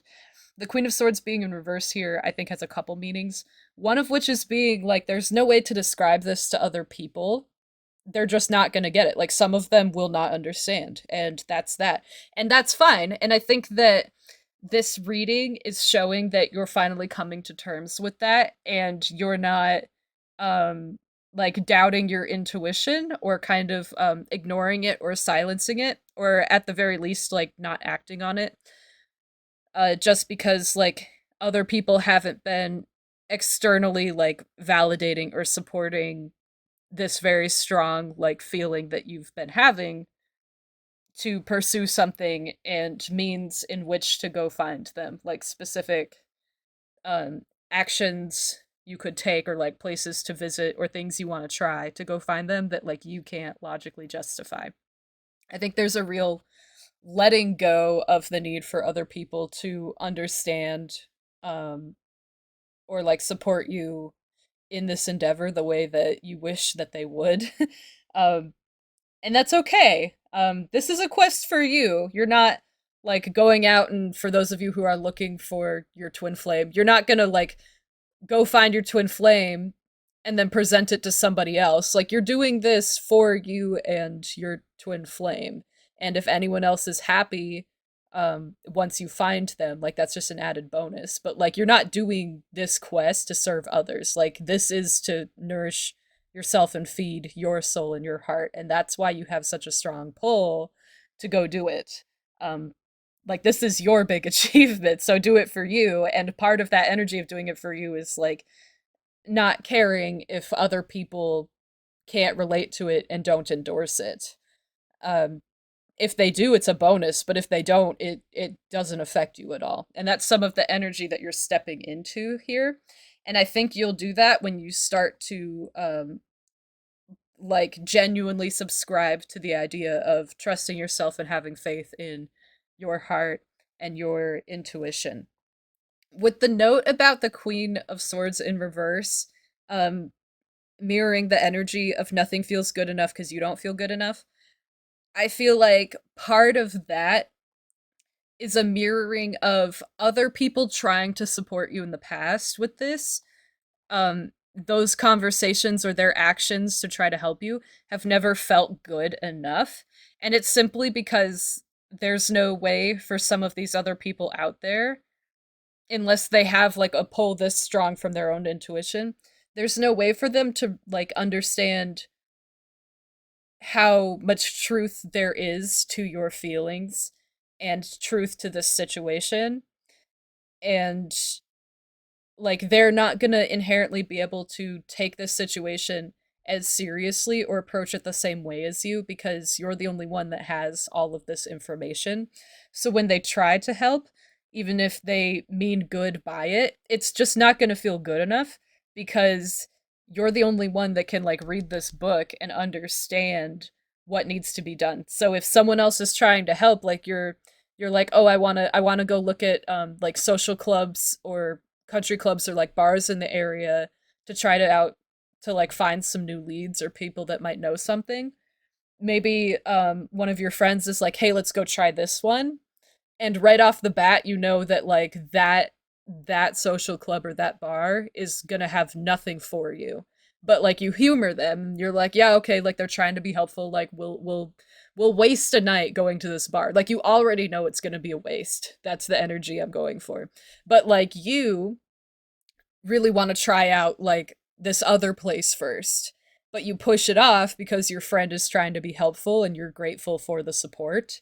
And like that's the dynamic of it doesn't feel good enough when other people try to help you because they're going in blind and you're not. So it's like no one else is going to be as good at this as you. It's like you're the only one with the compass and everyone else is just pointing at spots on the map and you're like that's not no like that's not the right direction at all, like get your take your hand off the map, like I know how to navigate. That's kind of the energy that you've been feeling for a minute, but that last bit of take your hand off the map and like me like swatting away their hands, that's the energy you're stepping into. Like before you had the feelings of what they're doing isn't good enough, but now you're going to be in a position where you're going to act on that feeling of saying like and like maybe you'll humor them anyway later, but like you're not going to only take steps when they do or wait for other people to take the initiative. You're going to be a lot more proactive with saying like I'm going to go here and do this because I have a good feeling about it. And I think we could get really lucky. Um, and I think you'll be met with coincidences about that, like we talked about with the Nine of Wands here.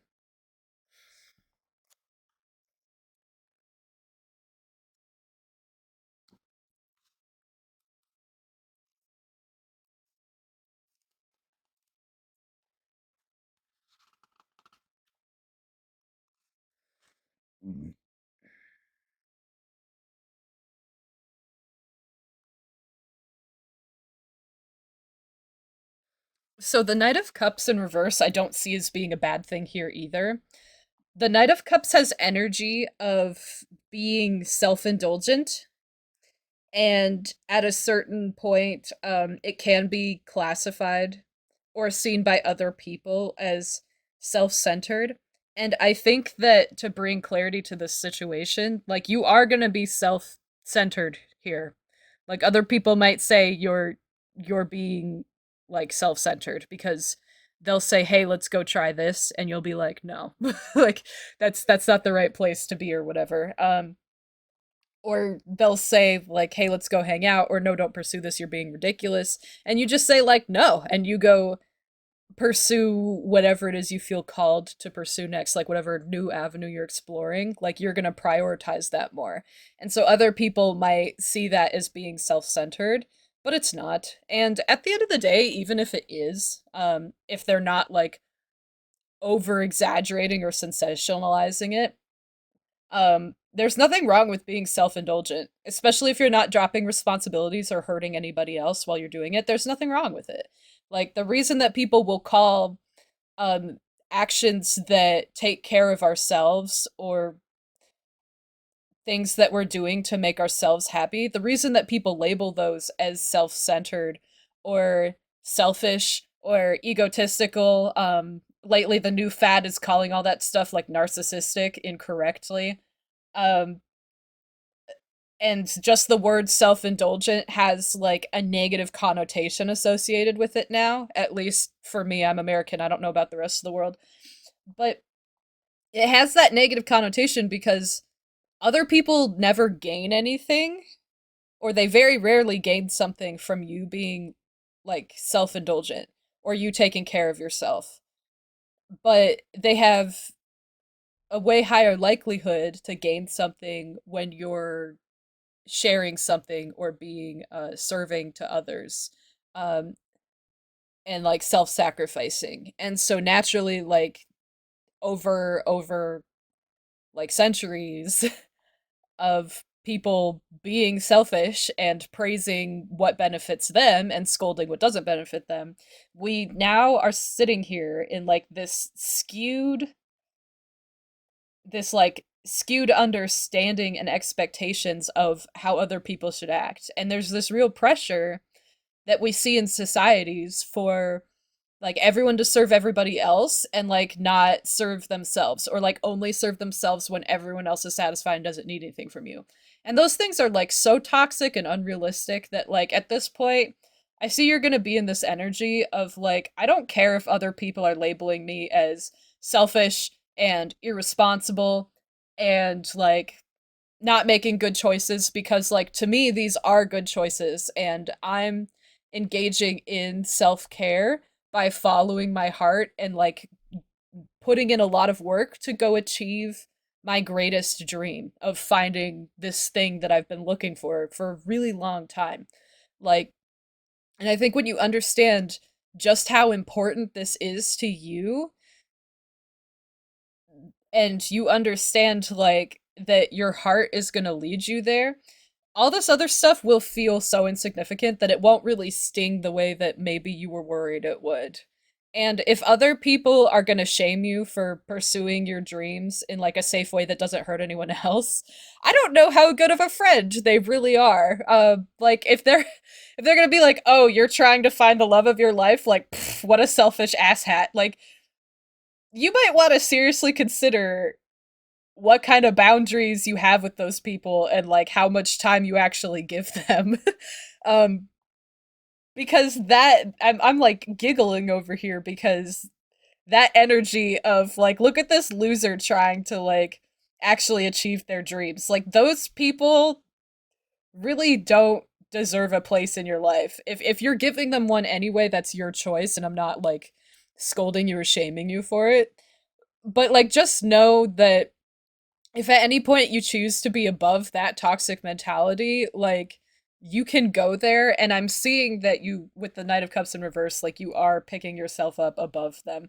So, for the last question of like what short term benefits are you getting from this, that's the Nine of Wands. And being in this energy of being liberated from worrying about like what other people think based on like the patterns of how you've been received in the past. Like it's not gonna matter. It's not going to hold you back, and it's not going to stifle you if it has been in the past. And maybe like there's some criticism that it's going to be exercised here, where like when you meet new people and you talk about where you're going next, you're not so like forthwith with it. You're like, oh, I'm doing this because I want to, because I'm interested in it. And you don't like tell them it's because it's another lead or a means to an end to finding this big thing that you're pursuing. And it's really funny in like kind of a sad way of when you eventually find this thing that you're going to find, because you are going to find it, by the way. Like this 9 of wands, that's the energy of you're freaking achieving it and you're overcoming this 5 of cups here, which we talked about. Like you are going to get what you want, and like open into the infinite possibilities here, and the serpent, like you're finding what you wanted through, and then like there's infinite possibilities and ways that these synchronicities are going to line up. It's just your big lesson was trusting yourself above all these other like losers that are being naysayers. And I am not taking back the word losers. If they're shitting on your biggest dreams, they're fucking losers. And I will fight them for you if you really want me to. Because you deserve to be validated. You deserve to like achieve your dreams, and you deserve to have them not be shamed. Like what the heck? And so like this 9 of wands, this is the treat you're getting. Like you're going to see synchronicities, you're going to see progress. Some of you are going to find this person or this thing way sooner than you thought you would. And for others of you that aren't going to find it in the next like couple weeks, because that's crazy fast, and like for some of you it's going to happen, but for those of you that aren't, it's going to be obvious that you're getting closer. Like you're going to be able to like taste it basically. And that's going to show that you're on the right path. Like you're going to get excited. Um like your heart's going to start racing, like you're going to get like the dry adrenaline cotton mouth. Like you're going to understand that you're making notable steps and going through like leaps and bounds of progress. But one other thing I wanted to say before I went on that tangent of all these people are like being losers for shutting down your dreams like that and negating you like that, just because they can't understand it, they don't feel it. Like that's a very like immature thing to do. Say I can't experience what you experience, I can't feel what you feel, so like I'm just gonna like negate it. You know, that's a very immature thing to do, and they have a lot of growing to do. And that's okay. But the last thing I wanted to say is for these people that have been naysaying you, for those of them that are gonna see you find this thing, find this person or this object and be happy and fulfilled and like achieving like the biggest dream you have had in this lifetime ever to this point, like they'll turn around really quickly and say like, oh, congratulations, you actually did it, that's so cool. And nowhere in that will they ever apologize to you or admit that they were wrong for not believing you. They're just gonna be like, huh, yeah, that was like so ridiculous, I can't believe it worked out for you. Like that's the energy that they're gonna meet you with, is go like, oh, that's so wild, you actually did it, like good for you, but like, huh, it was still really ridiculous and silly. So it's like, if you're, my last little like message here I'm getting for you is like for those of you who were hoping you were going to get like validation in the form of like an apology or a just a simple like you were right, sorry man, it's not going to happen. For most of you out there, it's not going to happen. It's a general reading, so there will be exceptions, but a lot of these people that have been like kind of crapping on you for a long time or like invalidating you for a long time, like they're not going to change just because you actually achieved this thing they said they wouldn't, because then these people being immature, like their pride is going to get in the way, and it's just going to turn into like now they don't want to apologize because they'd have to admit they were wrong and that you were right all along, and like that makes them uncomfortable. So moving past that need for them to like validate you, one is in your cards of energy here, but for those of you who still hold on to that a little bit because the feeling is raw, like don't let that take away from the enjoyment of achieving like the biggest feat of your entire life. Like that they should have like no place whatsoever. And your higher self, like your future higher self who's happy with all this now, and like they're so satisfied and like proud of you, like they want to remind you that those people don't matter and there's nothing they could do to like take away from your accomplishments or your happiness, you know? So that's what I have for you. And I'm really proud of you. I'm really excited for you. This 9 of wands with getting what you want is like amazing. I'm so excited. So if you want to support your fellow pile twos or like just tell me what's going on because this is so cool to see, you can leave a comment down below. Or if you want to keep things private so the whole world doesn't have to see, even though this is a tiny YouTube channel right now. But if you want to keep things private, you can also email us. Our email is in the video description. And I will see you in a brand new reading. Welcome, my dears, to pile number 3. So, if you chose your pile based on the number, you found the right one. But if you picked your pile based on the lapis lazuli tower or point, this is also your pile. I don't know where to put it. If we put it straight up, you like look at it. You can't see it. So maybe we'll put it here. That doesn't feel like the worst thing in the world. And then if you picked your pile based on tarot decks and you picked the shiny gold foil Cthulhu deck, you also found the right pile. So, for those of you who picked with the intentions of the pile being a surprise, I just want to tell you this pile's reading, this intention behind the reading, is I'm asking about what internal and energy work you can do to achieve like a new level of beast mode. Like just going absolutely ape shit in like whatever way you really want to go ape shit. And so some follow-up questions for that are going to be how can you amplify and maintain that energy to like incorporate in a new you so that you're always being like that intense. And then the last question I'm asking is in the short term, what good like gifts or benefits are gonna come from that. So for those of you who are watching the reading now, this is talking about from this full moon to the next full moon, but this is a timeless reading, so if you're seeing it later, the timeline's just like in the next like 2 or 3 weeks, in the next couple weeks. So for now, I want to look at all of your significator cards and see what information we can get from that.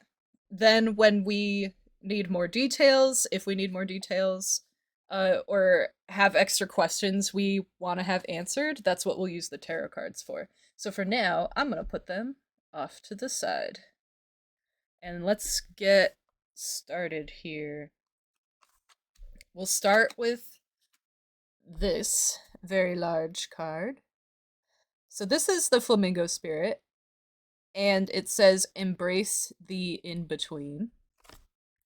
Let's put that to the left. Excellent. I've been taking the cards from these piles bottom to top, and it's actually been working out really well for me. So we're going to keep doing it. So here we have the Spider Spirit. Make your dreams real. I like that. That's cool energy.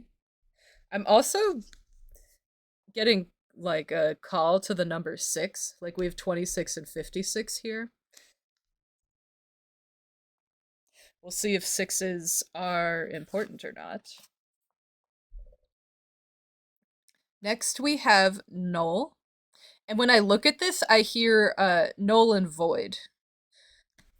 That classic contract lingo. So we'll see what's going on with that.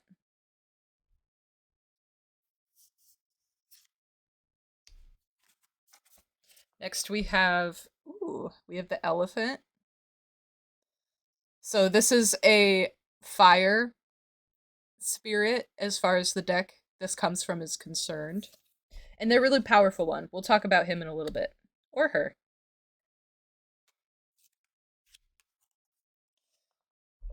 Next we have a more cryptic card, perhaps, but it's categorized by plate and man at the bottom. And this is like a portrait of somebody. And there's just like a filler name in here. I'm not too concerned about the text, but we have a picture of a man. There's something about looking to the right that's standing out to me, or like not looking like directly forward. Like whatever energy is happening here, like it doesn't really want to look at me. Like the flamingo is looking to the right, the man's looking to the right. And then it's really hard to tell on the elephant here because the drawing is a little like less finely detailed. Like there's a lot of lines, but it doesn't describe things very well. But it has the feeling of like glancing off to the left. And in this picture here, it seems like there's something I'm hearing glaringly obvious when I'm looking at the very bright star here, or like nova is another thing I'm saying. I'm hearing. We'll see if that's important for some of you. But it feels like there's something that's glaringly obvious, like right in front of you. And like it's so intense that it's like burning. Like you can feel it, but you don't want to look at it. Kind of like how you're always told don't look at the sun because you'll go blind. It's like there's something in front of you and no one told you not to look at it. You've been making the active choice of not looking at it. For some of you, I'm hearing ignoring, but I don't think that applies to everybody. That sounds like a very like select few that made it to this pile. So let's look at your last significator card. And I have a feeling we're probably going to get a lot of tarot cards because we have just a few significator cards. So the last card I think is really important for you. I heard really telling when I looked at it. It says, choose who you are becoming. I kind of want to put it down here. Yeah, that feels nice. I feel like you're starting out, Noel, in this new chapter of your life. For those of you who find this pile, I believe if it resonates very strongly, this isn't just about like a new lunar, a new full moon, a new week. This is sorry for the annoying voice. This is more about you find this pile right when you are or you're about to actually like reinvent yourself, redefine yourself. And that's why I got the mocking voice for something as trivial as like, oh, a new week. Because this is a way bigger deal for you. And so with null and void, if you like null and void a contract, it's kind of, as far as legal perspective is concerned, it's just wiped off the face of the earth. I feel like that's kind of what you're doing here. Like you're going back to ground zero. And it doesn't feel like a tower moment where everything got ripped out from under you. I said that when I looked at the tower crystal I laid down sideways. But it doesn't feel like that. It doesn't feel like this was like a painful deconstruction that was outside your control because it needed to happen for you to grow in the way that you wanted to. This feels like an active, deliberate choice of free will on your part that is telling you, um, or not telling you, but that's telling me when I read your energies that you decided to strip yourself back down to ground zero and build yourself back up. And I think for a lot of you, I'm hearing because I don't like myself. So I think that this is a very courageous thing to do straight off the bat. Like I commend and applaud you for this and I have a lot of respect for you that are able to do this because it's really hard just to admit that like you're wrong or you messed up. It's even harder to say there's a lot of aspects about me that I'm not happy with, so I'm just going to get rid of almost everything or everything. And I feel like that's kind of what this skeleton card is showing in a way where it's like this human being got stripped down to just their bones, like just the bare bones framework to rebuild themselves up from. I feel like that's what you're doing, but on a soul level where you really didn't like you weren't satisfied with who you were and you want a fresh start. You want to start over.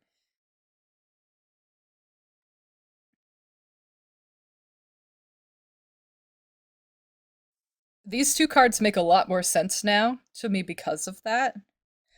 So the flamingo spirit is talking about embracing the in between.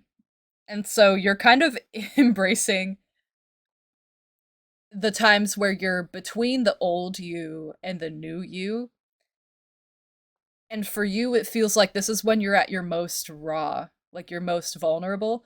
But this is also your most powerful because you're not committed to anything, not to yourself at least. And so you can really decide like what parts of you you want to keep and what parts of you don't and you want to let go of in a way to where there's like no biases, there's no investment bias for those of you who are familiar with that, where it's the human fallacy of I put so much time and energy and effort into this that like if I let it go now, I'm going to lose out on a lot. Like I'm losing all the things I invested into this.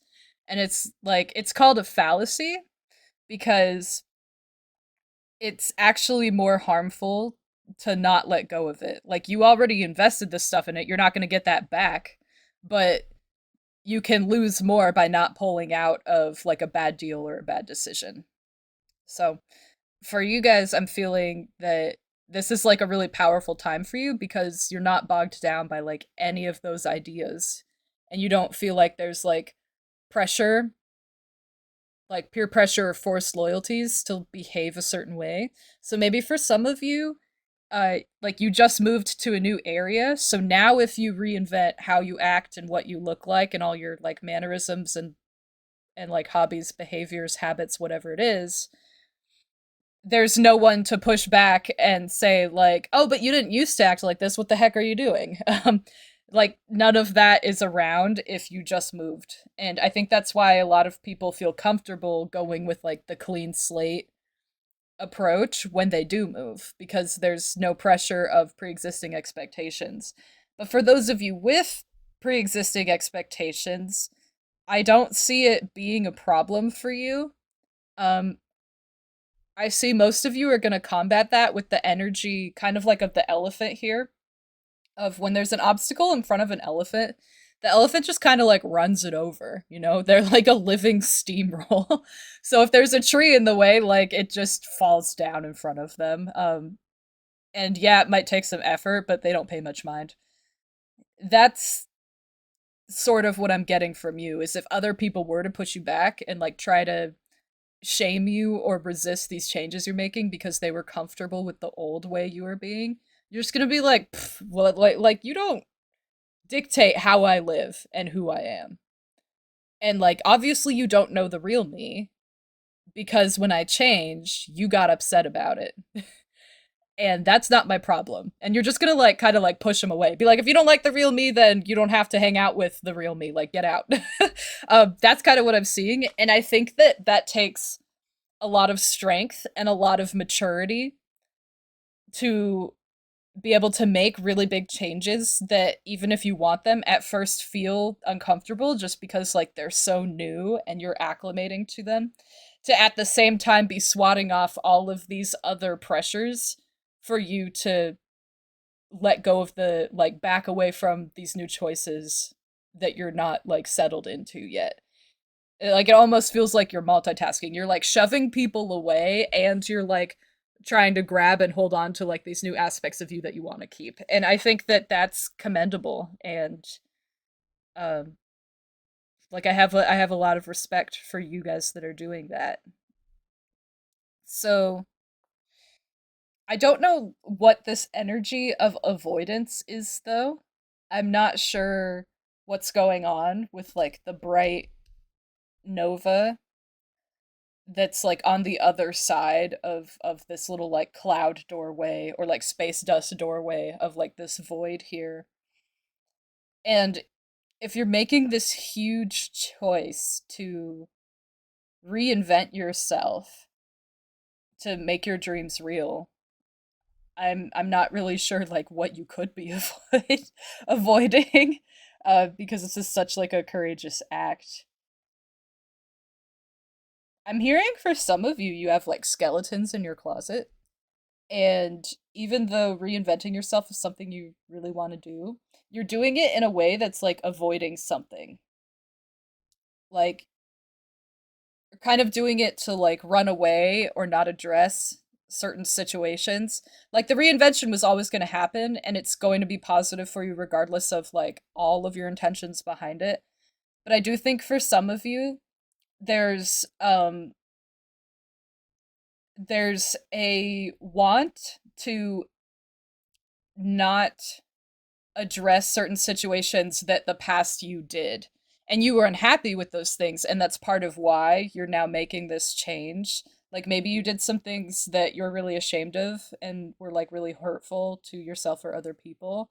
And you want to move past them and just like not talk about them or address them.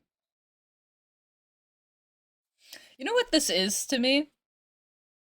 I don't know if it's like a part of you, like your ego, or if you're letting go of some like self-deprecating beliefs or like thought habits of putting yourself down. Like maybe you internalized it from other people who have been putting you down for a long time. Or if this is like an external person or figures in your life. Maybe you're like moving away from someone who had a like a position of power or authority in your life and they're kind of like fighting back about it. But it kind of feels like this is some sort of voice that wants to be seen as a voice of reason, um, that likes to use very manipulative tactics. Like, I know you, you can't hide from me, you can't run, like you'll always be the same little shit that you've always been, is one of the examples I'm getting. And that's nasty energy right there. But there's some type of like voice that is like coming after you pretty hard and has been coming after you for a long time. And as you're making this change here, and you're kind of nebulous, you're like this void where you don't have like a solid shape yet, you're still figuring yourself out. There's this like naysayer voice that's still trying to harass you and devalue you and tell you like you're never going to be what you want to be. You'll never achieve your dreams. Like you can try to reinvent yourself, but people don't change. Um like there's just a lot of straight nastiness coming from this. Like if you could channel asshole into like a star, it would be that star, like the star of just butthole right there. And it's like staring at you in the face. And I think it's actually really mature of you to just be like looking away, away instead of addressing it.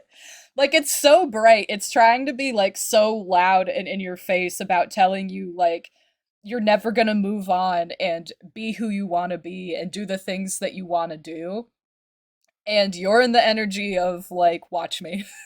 And I think that's what makes this spider card so significant, of make your dreams real. Like you're in the energy of making your dreams real, and there's just some really loud idiot, and I'm seeing for a lot of you it's like one thing, like it's one person who's louder than the rest, or it's like one voice in your head, like your ego or something, that's more abusive towards you than everything else. And it's kind of like just constantly coming after you in some way. And maybe part of it helped you like motivate this change. But for a lot of you, I think that they are retaliating against it because when you make this change, they won't be able to have the dynamic with you they did before. So if this is like a person who had power over you, they won't have that power over you anymore, and that makes them feel small, which isn't your problem. If this is like your ego, this is just another hurdle, like another opportunity for you to overcome, because it'll better solidify it'll better solidify your transition. So like if you make this transition with zero pushback, like that's fantastic.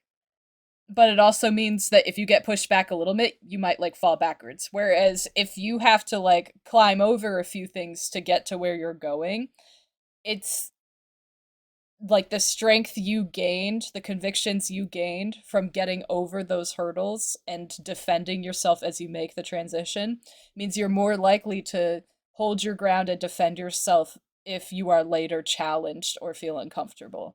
So, if this is your ego, this is an opportunity for you to solidify your changes to yourself first and exercise faith for yourself first, bolster yourself before other people may find opportunities to make you feel uncomfortable with this new you. Because when something's fresh like that, sometimes there are instances where you're like, I kind of want to go back to being the old me. And that might not even be because it was better, it just might be more comfortable because it's more familiar. So if this is your ego, like that's why. But I see that, like, regardless of what this is, if it's somebody else or if it's like an internal voice you have, with the red gem on this elephant here, I'm kind of getting the message that like your third eye, so you see these voices for what they really are. And they're not you, they don't get to determine who you are. They're just some shit talkers. And like for you, they kind of mean nothing more than like someone being annoying in like a Reddit comment. Like they literally mean nothing. So that's the energy that I'm getting from this.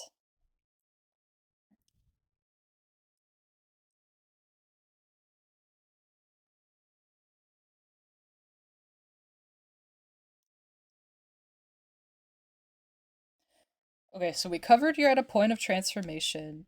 You're choosing what you want your new you to be to make your dreams come true. You're handling it masterfully, and you're just gonna bulldoze hurdles or naysayers around you, or just straight up ignore them. And this is a big transformation. You're stripping yourself bare and raw to get there.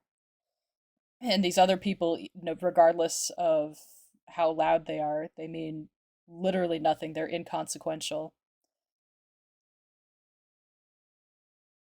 I feel like for some of you, to answer the question of what inner work can you do to actually like go beast mode, a lot of this is just committing to being the new you and getting the character traits that you want.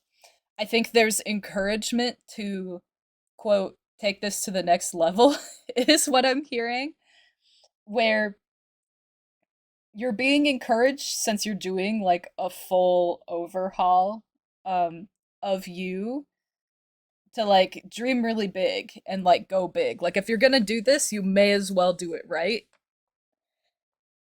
is what I'm hearing. And so if you thought like, oh, maybe I want to be more outgoing or maybe I want to dress a certain way, like don't kind of dress the way you want, like dress all the way the way that you want. Um so if you're really into like gothic attire, instead of just wearing like black combat boots and some black pants, like go ham, get like the black platform combat boots with like the studs on them and the steel toes, and wear the trip pants with the chains, and like enough chains for that stuff to like make noise when you walk. You know what I mean? Like if you're gonna do it and you're taking all this time and energy to change yourself so completely, like go 100% of the way that you want to, not like 60 or 70. Like this change will feel a lot better for those of you who are willing to commit to it wholeheartedly and be 100% truthful with yourself. And I feel like the reason that this message is out there for a lot of you in this pile is because change is really scary. And it takes a lot of effort, even if it is something you want and you understand it will make your dreams come true and you'll be really happy with yourself, because it's a lot to take in, a lot to get comfortable with, and a lot to like defend to other people. It may feel more comfortable for you to say like, okay, I'm going to ease into it, right? Like I'm going to make 60% of the changes I want now and I'll make the last like 40% later. Um but you're being encouraged to just like jump head in, like all the way. Like if you want to go swimming and the only pool the hotel has is outdoors and it's frickin' cold outside because you decide you want to go swimming in fall and that pool isn't heated, sticking a toe in isn't gonna make you say, yeah, I'll sit here for 5 minutes uncomfortable and then I'll stick the rest of my foot in. Um, you're gonna be like, I think I'm good with just the toe. This is uncomfortable enough. Whereas if you just like jumped in the pool, you would be in the pool and like it would be a shock still, but you would actually like embrace the change much quicker than if you didn't throw yourself in. And I'm not telling you guys to like go polar bearing and get hypothermia, but um that's the example that I'm getting here is if you just throw yourself in the whole way, like shocking your system into something brand new and having everything feel new and different will actually make it easier for you to commit to everything being new and different. Whereas if only some stuff is new for you, it might feel more comfortable in the short term, but it'll be easier for you to lean on the parts of you didn't change. And then changing the rest of the way is going to be like added extra steps that are uncomfortable and difficult. I hope that makes sense. So, I guess what we'll do is we'll get the tarot cards and we'll ask about if there are any extra details or information into um like what you can do to like help with this big change. Because I feel like you going into beast mode is going to be how you feel after you make this whole change.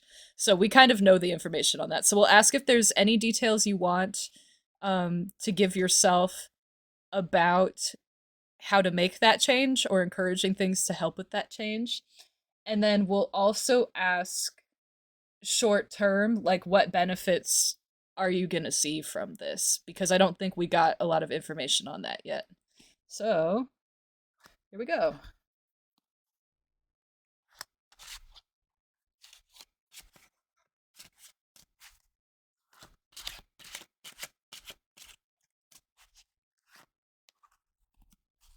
And this deck feels really quiet. Quiet in terms of like being calm, like being at peace. You know how when someone's so angry, they just get quiet? And they get into like that calm anger or wrath where it's like you know they're just gonna get stuff done. um, because like all of that anger when it's calm, it's like channeled and focused and like there's nothing they're not gonna achieve or like go fuck up. That's a lot of the energy I'm feeling, minus the wrath, where it's like you're really calm, you're really focused, and you're really passionate, and you're channeling that passion with that same focus. So it's really powerful energy. And I think that you deserve to have everyone in your life tell you they're proud of you for making such a courageous change, even though you might find the opposite happen a lot where people are like uncomfortable with your change because they got used to the old you, and a lot of people who aren't as like emotionally and spiritually mature just don't like change. So they might not like relate to you the same way and they'll push back on that. But that's not your problem. And I think your spirit guides and the universe just want to cheer you on and express like their gratitude for you being here and finding the courage and exercising the strength to actually be the real you, because that's something that like a lot of people never fully embrace in their lifetimes. So the fact that you are is to be commended and applauded and looked up to.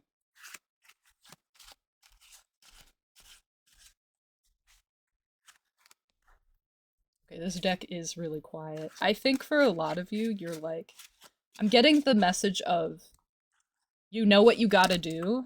Oh, there we go. And you know the way that's best for you to do it. Like at this point, I'm kind of getting any external help or like validation or hints on it is like superfluous and you already know it. So, to a certain extent, your higher self is like, you don't need a tarot card reader. Like, you didn't need this reading at all. What the hell? Which to that I have to say, like, thanks. uh, but if you're here and you made it this long, I hope you enjoyed the video. And I do all of these readings with the intention that whoever it resonates with, it will help. So take that, your higher self. Okay, that was 3 more cards. I think we're probably good for a minute. Ooh. This isn't one of your cards, maybe, but like, look how pretty that is. Look at all that pool of just gold. Okay, this is, as long as I'm showing the card, might as well talk about it. So this is the Queen of Cups in reverse. And I'm getting that this is the energy of a lot of people around you right now, where they're gonna be basically emotionally inept. And they're gonna be self-centered. They're not gonna be empathetic. They're not gonna understand how you're feeling or why you're doing this. And I'm getting the message that for a lot of you, trying to explain why you're changing to other people is a waste of your time because they're not asking you with the intentions of understanding you and still wanting to like be your friend and be empathetic. They're asking with the intentions of debating you, of fighting you. Like they're coming in with the energy of I want you to go back to the way that you were because I liked that version of you. I don't like the new version of you because it's not the old version of you. And it's like it's very like entitled and very snotty.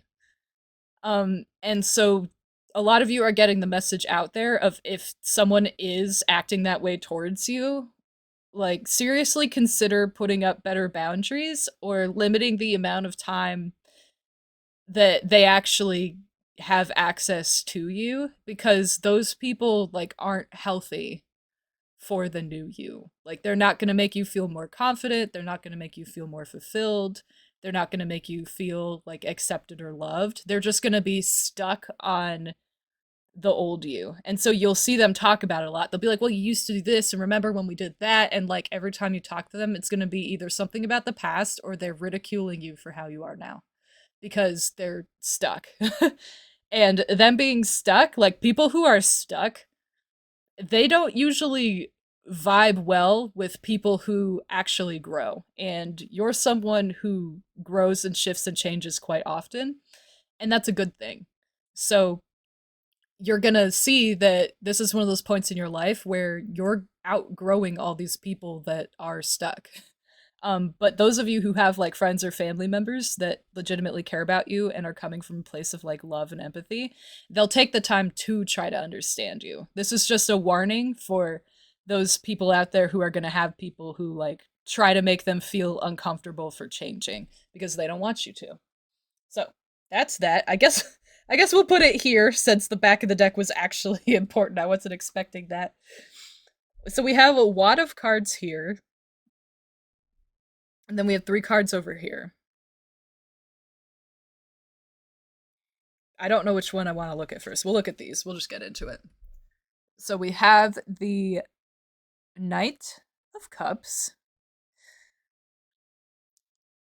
The Knight of Cups has been showing up a lot in these readings. So the Knight of Cups we'll put over here. One thing I want to say about the Knights is that they always symbolize motion or pursuit of something in some kind of way. Like, Knights aren't known for not making strives of some kind. And I think that that's really important because this shows that like you're in the energy of progress. Like you're making progress on figuring out like who you want to be, how you want to present yourself, how you want to conduct yourself as this new you that you're going to be fulfilled existing as and proud of for the things that you're going to do.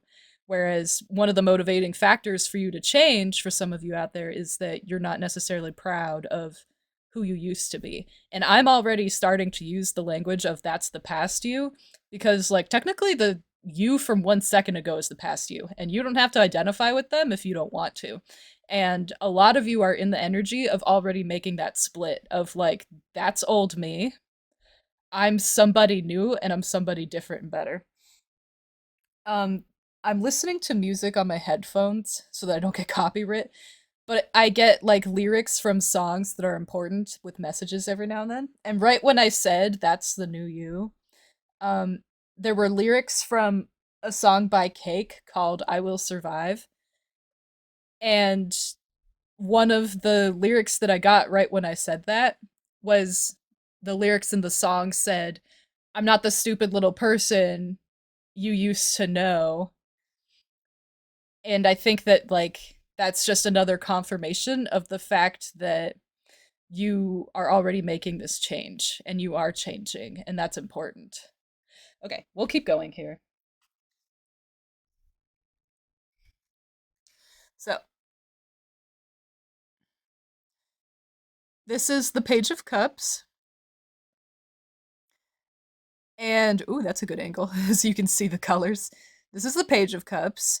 So pages are more of like a young, I don't want to say young, like naive, new, fresh, curious energy. They bring like a more childlike view to the suits that they apply to. And the cups are a lot about emotional depth. And I think for you, this is a really good symbol that you're on the wavelength of approaching yourself and your inner desires and emotions and goals with a fresh new outlook.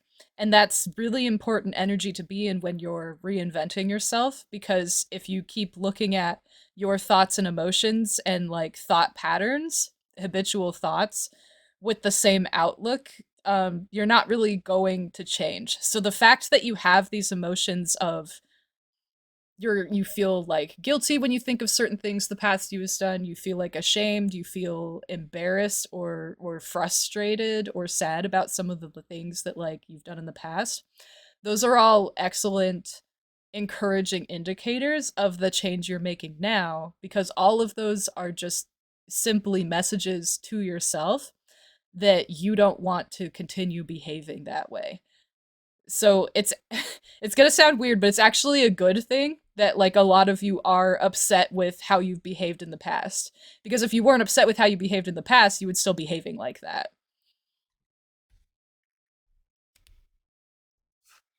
Okay. We have the Ten of Cups. So the Ten of Cups is a hint, a little taste of what's going to come short term from you making these changes and committing to this new you that you genuinely want to be. And the the 10 of cups is talking about complete emotional fulfillment. It has a lot to do with the energy of like you recognizing your deepest desires and those coming true. So it's like the energy of fulfillment, but like on an emotional level. Like you feel bliss, you feel like you succeeded, you feel accomplished, you feel happy and satisfied. You feel like tranquility, like you're at peace.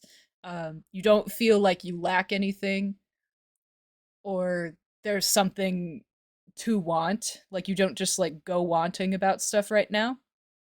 And like this, because we're asking about short term changes, you're gonna feel satisfied with yourself sooner than you think you will.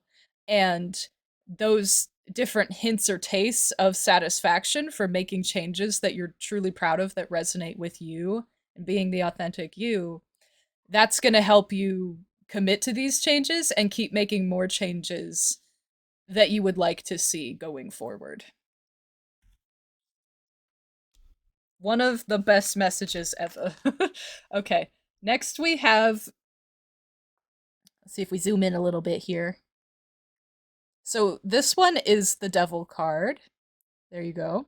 And it's in reverse. So we'll talk about that in just a minute here.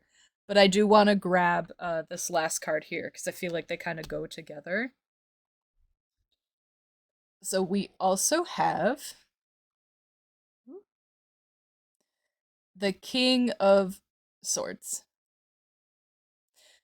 So we'll put him here. So the devil being in reverse can symbolize the energy of repressed feelings and emotions. But it's more than that, it's releasing those repressed energies and emotions in a very like explosive way. And what I'm hearing is a very rapid way. So it's like you've wanted to make this change for a minute, otherwise you wouldn't be making it. And now that you are making this change, when you commit to this, which is the energy you're in of reinventing yourself, it's going to happen really quickly because you're passionate about this. It's something you want. It's the genuine you. It's in line with the real you. So this change is going to happen really quickly. And I think that that with the 10 of cups, where the 10 of cups said, "Hey, once you make this change, you're going to feel emotionally fulfilled." Um these two cards here are the encouragement cards of what's going to happen short term. Because the devil is telling you like this change is going to happen so quick because you've had these feelings for a while, and when they get released they're going to be really powerful, and that power is shown in the explosiveness of the situation, like the swiftness in which you can reinvent yourself and employ these changes. The King of Swords adds a little bit more to the situation, like a little bit of clarity to this, where he talks about the energy of air, which is like all in the mind. And it's not just about cleverness. The King of Swords is like a master of wielding the swords, like these very impressive tools, and in this case the impressive tool being your mind. And a lot of what the King of Swords has the ability to do better than anyone is approach situations with honesty and being truthful. So what I see here is that you're making all these changes to just be the genuine you and not feel like you have to hide that from people moving forward, even if they don't like it. Like if they don't like it, it's not their problem, and like they can just pick themselves up and move somewhere else. Like it's not like you're subjecting somebody to you. Like they can choose to just leave you alone, you know? Um and that's a lot of what this is I feel like this is a relief to you because you don't have to feel like you're hiding, you don't have to feel like you're censoring yourself, you don't have to worry about, well, what if people did know what the real me was like? Um you'll just be the real you unapologetically, and you'll carry yourself with like courage, and you'll carry yourself with certainty. That's what I wanted to say. And it'll be a type of certainty and truth that's like unshakable. My dog just shook. um where you, like, just like my dog did, you actually just shake off what other people may be trying to place on you, like their views or expectations and frustrations. But none of that matters to you, and it shouldn't, and you understand that. So we'll look at your last three cards here. So there's a song playing right now on my headphones by Nothing More and David Draymond. It's just called Angel Song in like all caps. And there was a lyric that came on right when I was talking about my dog shaking that says, "Won't take no shit, won't be no bitch. Not one more inch, not today. We're not going away." And I feel like this is a really good representation of the energy you're going to be in when you start making this change that's going to happen very like quickly and explosively. Is not only are you just going to feel better with the 10 of cups here, but you're gonna be like so sure of yourself and so proud of yourself, like you should be. Like me and your spirit guides are of you too, and your higher self, where there's simply no reason to be apologetic. Like you're not hurting anyone, you're not going out of your way to like bother anybody or ruin their days. So it doesn't matter like how other people receive you. And I think that's really important because I think some of you have had a worry of like what if people don't like the real me or the new me? Like that's going to hurt when I get rejected like that. But after you make this change, you're going to understand that like it's actually going to be okay. Like it's not going to hurt. There's always going to be people out there that don't like you because you can't be likable without also being dislikable to other people.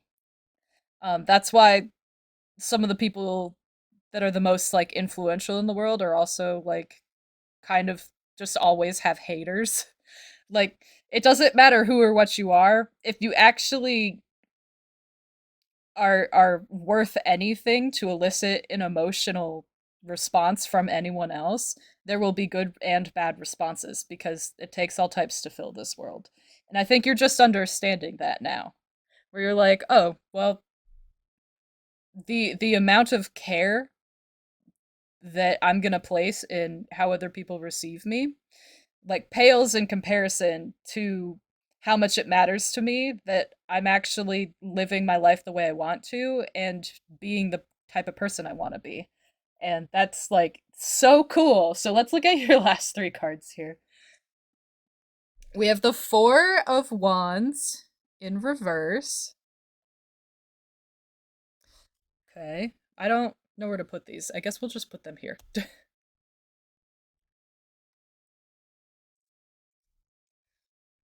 All right, let's see if we can get that to focus.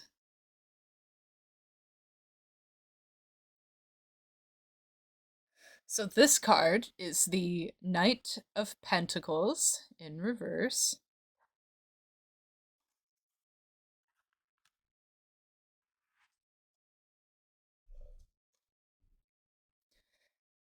And your last card and your last card is the World and it's upright. So there's the world blowing up. Um so I think that the world is a really optimistic note to end on. Like you're going to feel like you actually have the world. Um like you get to go experience the world the way you want to and therefore it's your world and it's a world worth living. Like you're finally living in your ideal world because you made this big change. And I can't think of like the 10 of cups in the world card having like a better short-term gift applied to you. And this will extend into the long term as well. It's not like you're just going to wake up one day and not be totally happy that you've made this change. And it doesn't mean you're never going to do work on yourself again, but man, it's you're never going to feel the need to have to reinvent yourself the way you are now. Like it'll just be some like minor changes and tweaks moving forward. It'll be a lot easier on you. So with the 4 of Wands in reverse, this symbolizes the energy of hiding away parts of you and hiding away parts of you that can be positive or that you view as a bonus. And that's a lot of why you feel like this change was necessary is because there were parts of you that you didn't feel like you could express being that old version of you. And I'm getting the vibe that like these three cards are kind of like chronological from like you're going from this to this. So you're going from feeling the need to hide parts of yourself away to literally having the world in your hands. And like that's a very dramatic shift and that's really exciting. What sits between them is the Knight of Pentacles.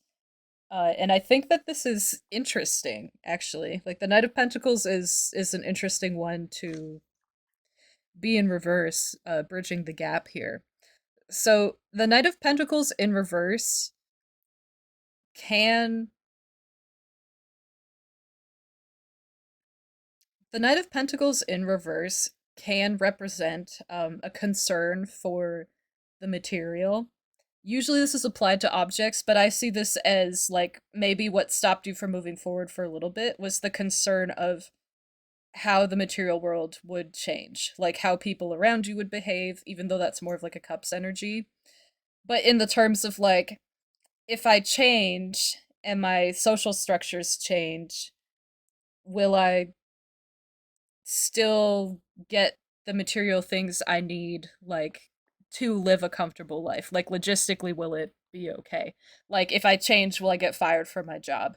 Or if I change, will I lose my roommates? Will I get kicked out of the house because I'm living with my parents? Or something to that degree of like, am I gonna lose important like material means or possessions to me? And the big answer, I'm hearing two big answers. For some of you, I'm hearing just no.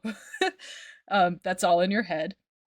And for the others of you, I'm hearing like, yeah, you'll lose it, but like temporarily. So it'll be like maybe you will lose a roommate, so you won't be able to stay in the same place that you were at, but you'll get a different place later that's like better. You like get it with different roommates that you connect with way more and that like the genuine you, so you feel a lot more fulfilled being around them. Or you get a place that's like just yours because you've wanted your own place for a long time. Um, Something to that degree where it's like if losing something material as a as like a repercussion of making this change is something you're worried about, um, even if you do lose something, it's just gonna get replaced by something else that's more in line with the new you. So you'll only be losing stuff or feel like stuff is being lost that is making room in your life to receive something better that suits you better moving forward. But the other thing I see with the Knight of Pentacles here is when the Knight of Pentacles is face up, the Knight of Pentacles is like the slowest of the knights. Like he does stuff. He's always deliberately making steps forward and taking actions, but it's very deliberate because and very slow because he thinks things through.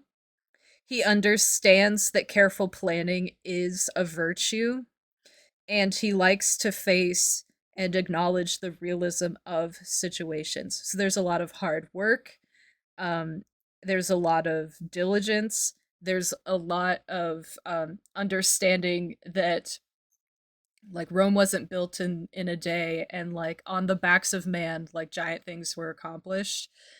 So it's this energy of it'll take a lot longer because I'm doing things the right way. I'm being realistic. I'm putting in a lot of hard work, but all of that is going to make my accomplishments rock solid.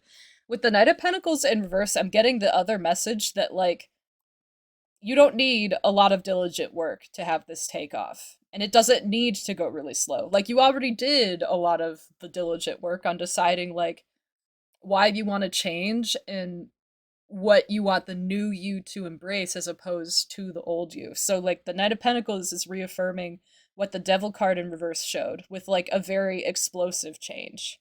Like this isn't going to be slow because it doesn't need to be slow. Um, Another way to put that is this change will only be as gradual as you would like it to be. So if it's more comfortable for you to have this change be gradual, it will be. But it can also happen like as quickly as you want it to. And you guys did get a message earlier of this is going to feel better if you just fully embrace it and go for it. So if you can handle that, like that's what your higher self and your spirit guides were encouraging. But you can still get all these benefits even if you do take more time. So the Knight of Pentacles is just saying you don't need to take time. Like this can fuel itself and you'll feel really good about it. This isn't something that's going to be a big stress and a big struggle to actually happen. There's just going to be like a couple struggles later with people maybe like rejecting you, but they don't matter. So that is what I have for you. I think with the World card and the Ten of Cups, again, this change is gonna be life changing for you in ways that um, you can't really predict, and that's part of what makes this reading so exciting. So If you want to leave a comment and let me know what's going on, I would love to hear it. If you want to keep things more private, you can always email us. Our email is in the description of the video. And I will see you next time in a brand new reading. I also want to point out real quick, I know I just said bye. Gosh. Um, but there's a song by Himalayas that's playing, and the name of it is Thank God I'm Not You. And the chorus literally just says, Thank God that I'm not you. And I think that that's like a perfect way to end this reading because you're literally thanking yourself for not being the past you anymore. Like that's how good this change feels if there was another way I could iterate it. Okay, so now I'm done, and now I will see you next time in a brand new reading. Welcome, my dears, to pile number 4. If you picked this pile based on the number, hi, you found you found the right pile. But if you picked based on your crystal and you picked the Larimar Tumble, this is the pile for you. We'll put this, I don't know where to put it. Maybe we'll put it here. Every other crystal I've been putting over here though, so, it feels kind of nice. But yeah, we'll do that. It like actually outlines pretty well. And then if you picked your pile based on your tarot cards and you picked the Horror Tarot, hello, you found the right pile as well. Right now, we're going to put the tarot cards off to the side because we're going to use them for like specific details and questions later.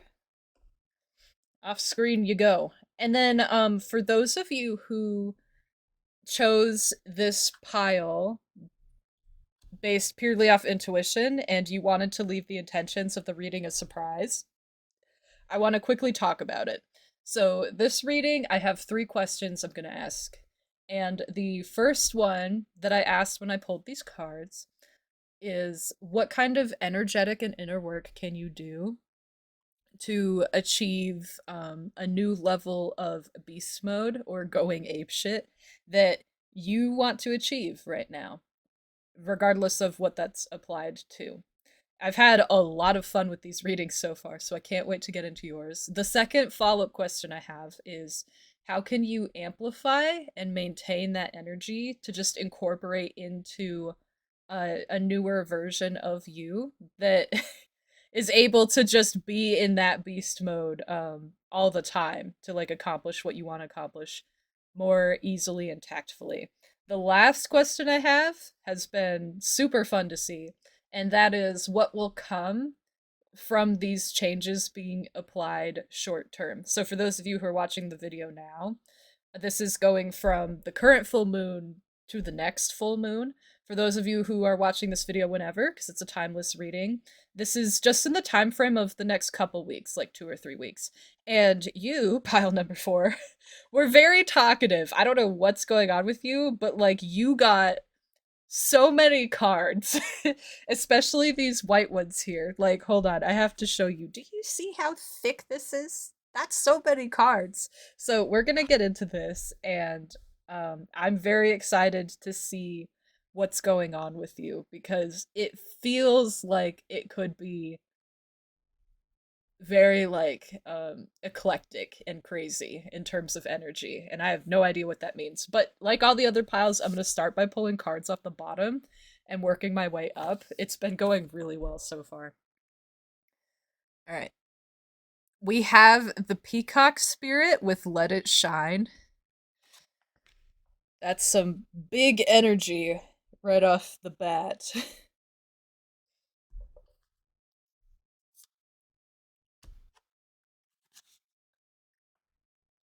Next, we have Vulture Spirit with Nothing is Wasted. So we have 2 big birds and big energies. I do want to say I listen to music when I do these readings on headphones so I don't get copyrighted. I get messages sometimes. The way I do it is I have like a playlist of a lot of songs that just go randomly and don't repeat. And I got, when I pulled the Peacock with Let It Shine, I got this song called Drag the Lake. It's by Albatross Overdrive. So the opening lyrics for this song quite literally say, watch what you say, make no mistake, 'cause I'll find the bodies when they drag the lake. I also love the name of the band being Albatross Overdrive because once again we're getting another large bird, iconic bird. So there's something about like icons here and being like very like I don't have another way to say it. Your messages are very not eloquent. I don't know if some of you guys are like not eloquent speakers or maybe it's just your spirit guides. But like they're saying attention grabby. Um like you're very noticeable and eyes kind of go to you when you're out in public. Like you seem to garner a lot of attention without trying. And I don't know if that's charisma or if it's just like the energy and the aura that you're in is very noticeable to a lot of other people around you. I think that the little crown on this vulture and on this peacock say a lot. Like there's something about you being in like your king era or moving into that energy very soon. So let's see what the rest of these cards are, because there's some big energy happening here.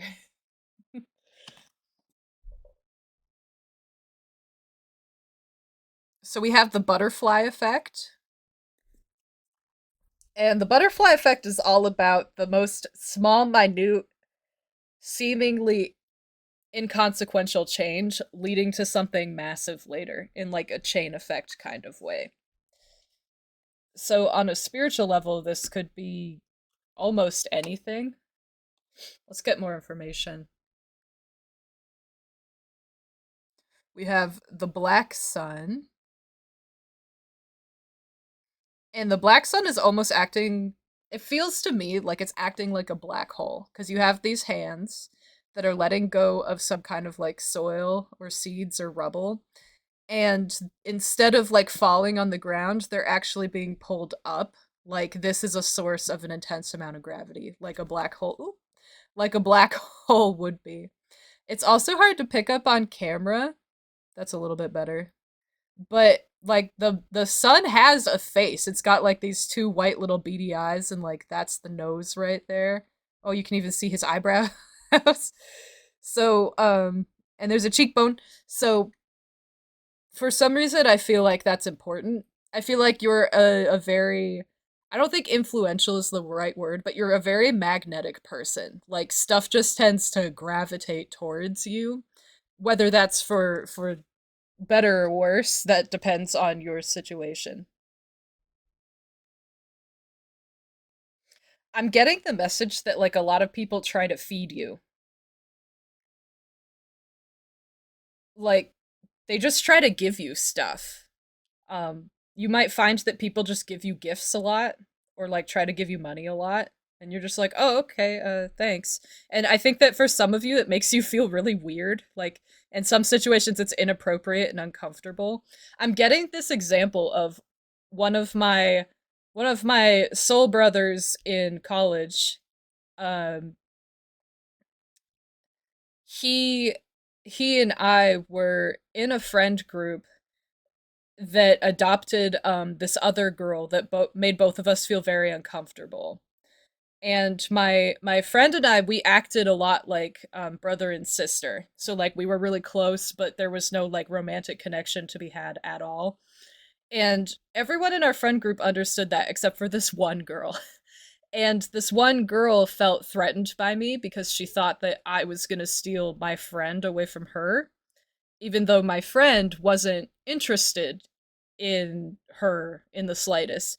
And there was one time she decided to bake an entire rum cake, like a whole huge like 13 by 9-inch pan rum cake, and she gave the whole thing including the pan to my friend. And my friend like accepted it graciously. He's a nice guy.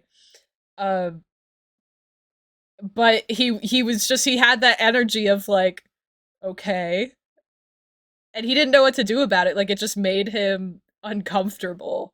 And that's sort of the energy I'm getting here with other people trying to like quote feed you, where like they try to just give you stuff and it makes you feel weird because it feels like their intentions are like too desperate or like they expect something back. And it's like they're trying to buy your affection or attention. Yeah, like buying your affection with gifts, and that's part of why it makes you uncomfortable here. Okay. So we'll continue. We'll see what else is happening. We have the oyster. And I don't know why, but that green dot right there, that one, the culprit, that's the one that stood out to me really hard. We'll figure that one out in a minute. But the oyster is like water energy, and there's a lot going on within the shell. Like, you don't see if the oyster has a pearl or not until that thing like opens up its shell to you. And there's a lot this card talks about with unpacking like the depth of your emotions, and the fact that there's a lot that people don't see surface level.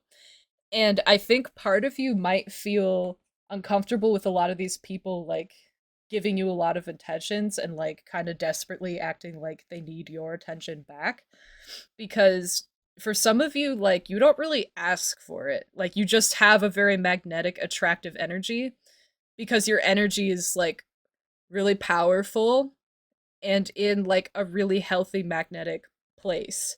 So you get a lot of good attention, but you get like a lot of unwanted attention too.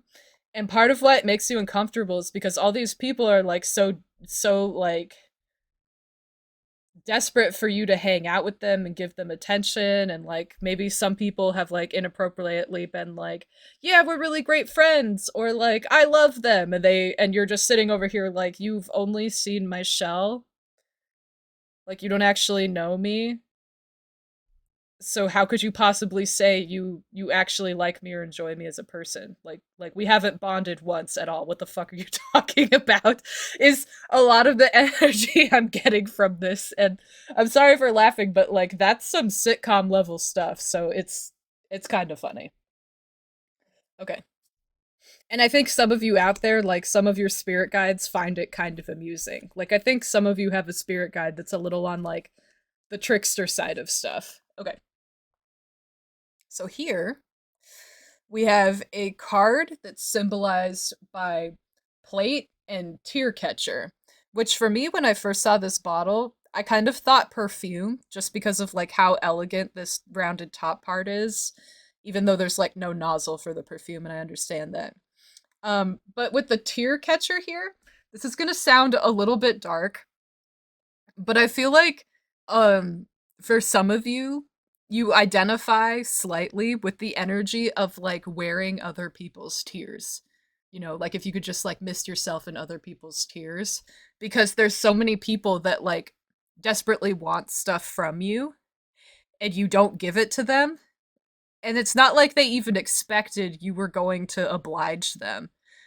So they just like they cry about it later. They're upset about it later, but like that's part of like your identity now. So this is sort of like the energy I'm getting here is when there's a very successful band, like a rock band or like pop idols or whatnot, there will always be the most intense fangirls or fanboys and like a cult following around them.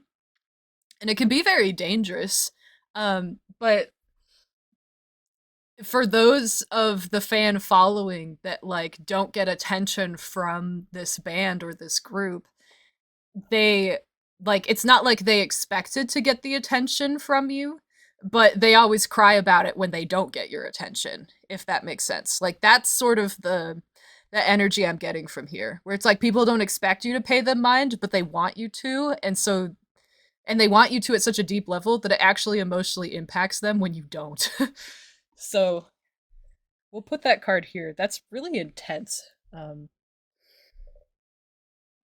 Yeah, that's some intense energy. Okay, we'll move on. We have one more of these black-backed cards.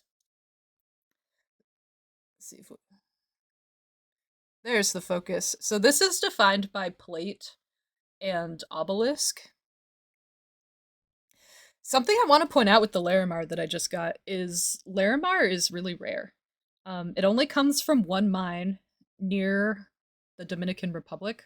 It's like actually off the coast. It's a mine that's underwater, like in the ocean. And people have died mining this Larimar. Not this piece specifically, but like accidents have happened in these mines because they're so dangerous being underwater. So this stuff is like really sought after, it's really rare, it's really expensive because there's only one mine that has produced it, and it's very dangerous and slow going to get that stuff out of the mine. And at this point in time of filming, that mine has actually closed, so there's no new Larimar coming on the market. That might change later, but the download from this was that it's funny that this Larimar was the significator crystal for your pile because I think other people see you like this. Like you're really rare and you're like this coveted little treasure that everyone wants like a piece of or to have sole possession of because of like how magnetic you are. And it just weirds you out. And so your friend group, like the people that you're closest to, are other people that seem to be like big energy or influential. Like they're on the same status as you if you're someone who has a lot of fame and fortune because they relate to you in the way that like they don't want anything from you, and that's refreshing, and that's like a healthy dynamic. It's not a healthy dynamic when someone constantly wants something from someone else. um but a lot of you are also friends with people that are like so nonchalant and comfortable with themselves that like they don't really care what other people are doing in any sense of the word. Like they're the kind of people that wear like the baggy dirty sweatpants, and they slick their hair back with like their own hair grease because they've been so busy doing like whatever their passions are that they haven't showered in a bit. And then you're like, hey man, you want to go grab a bite to eat? And instead of being like, oh yeah, but like I gotta shower first and like clean myself up because I've been working for like 2.5 days straight and I'm like a total sweat mess, they're just like, sure. And like they don't really, not to say that like your friends practice bad hygiene, but that's the energy I'm getting of like they're not concerned with how the public perceives them, and they're not concerned with how you perceive them. And in return, they're not perceiving you as anything special or valuable. Like they're not jaded, but they just see you as like another guy. And that's such a valuable difference from all of these people like seeing you as some kind of national treasure to like fight over. Okay. That had nothing to do with the obelisk, I suppose. I suppose. But we will get back to this. So for now, I'm running out of room because you have so many cards. What we're gonna do is we're gonna push these over and we'll put the obelisk at the end. You know what? That's a lot of work. We're just gonna put the obelisk over here. I changed my mind.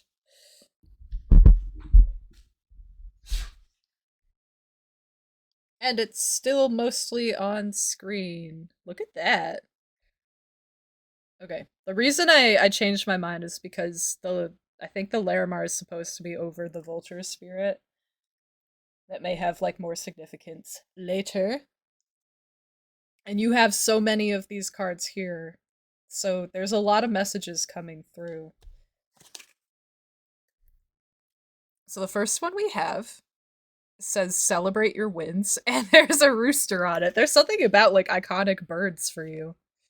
I don't know what, but we have celebrate your wins. Next,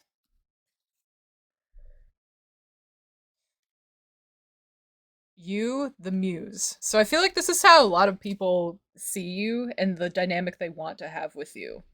Of like, you being some kind of treasure to them, something like super valuable that like makes their life better and worth living.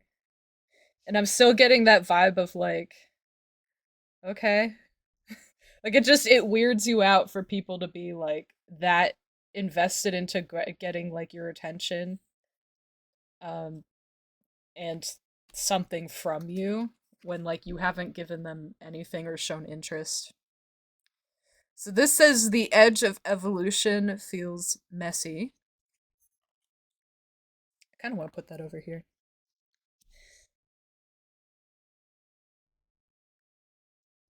All right, next we have. I'm breaking the order. I went from the top of the pile. It says nourish the sacred feminine.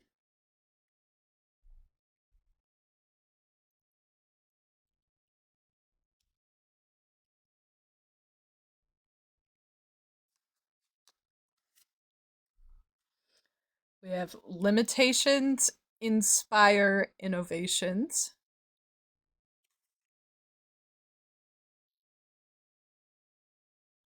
Kind of want to put this on top. Okay, sure, why not? And then we have your last card here. You are epic. And oddly enough, I feel like this is a message from your higher self to you. Like, you don't actually understand how epic you are. We'll have to unpack that more. But I feel like there's a decent amount of you out there that part of why people being like so obsessed with you weirds you out is because like you don't actually see yourself not just as anything special, but like you don't really see yourself as like being someone worthy of a lot of attention from other people. Like you're like it's not just I'm not special, it goes deeper than that to as like I'm boring, I'm not actually valuable. Um like you won't get anything from me. I'll just pull you down. Is kind of what I'm feeling. And I think that has a lot to do with the fact that there's like a lot of emotions inside the oyster here, inside the shell. So you're a complicated pile, huh? Like this is a lot of cards.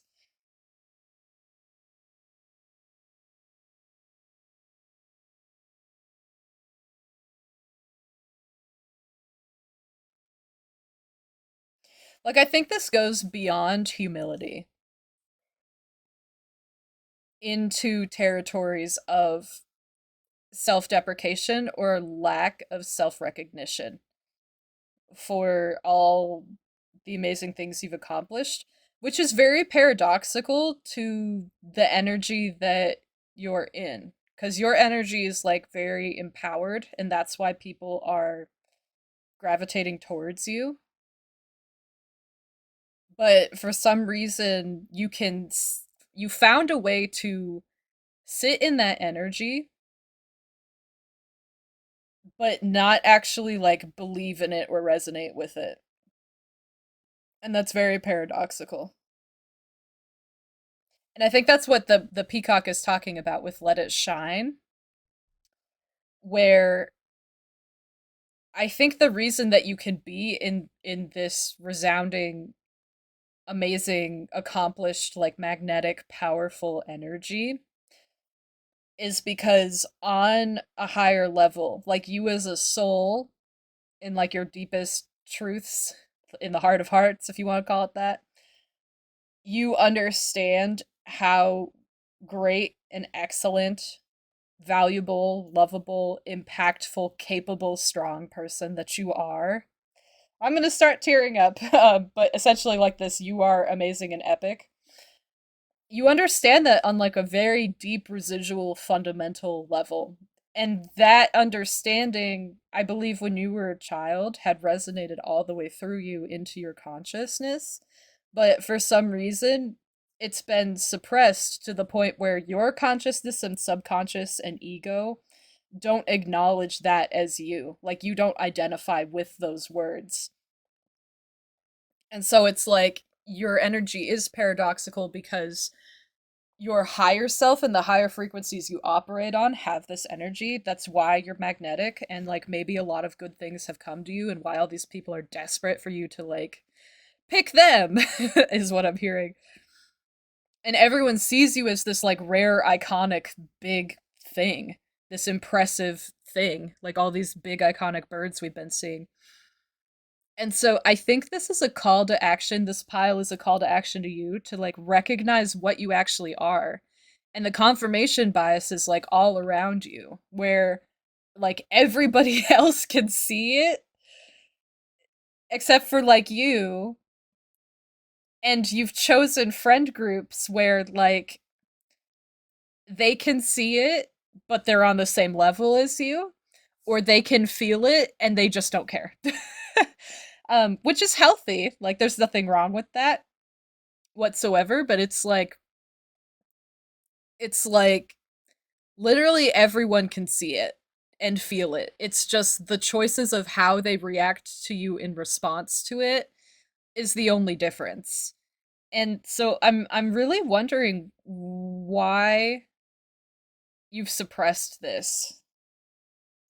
Like it feels like with the clamshell here, the oyster, you kind of sealed all of it away in like a little box and like snapped the lid shut and you were like, "Okay." And then you like hid it from yourself, like quite literally in the black sun where like you can't get it anymore. Um but with the black sun, all this light still radiates out from around it.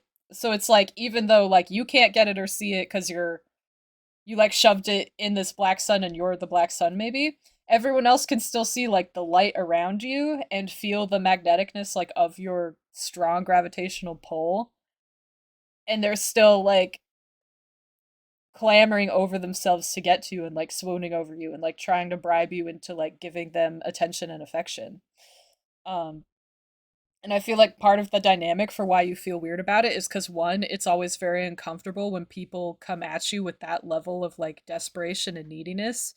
But it also it doesn't align with the way you identify and the beliefs of yourself that you have right now and you've been practicing right now.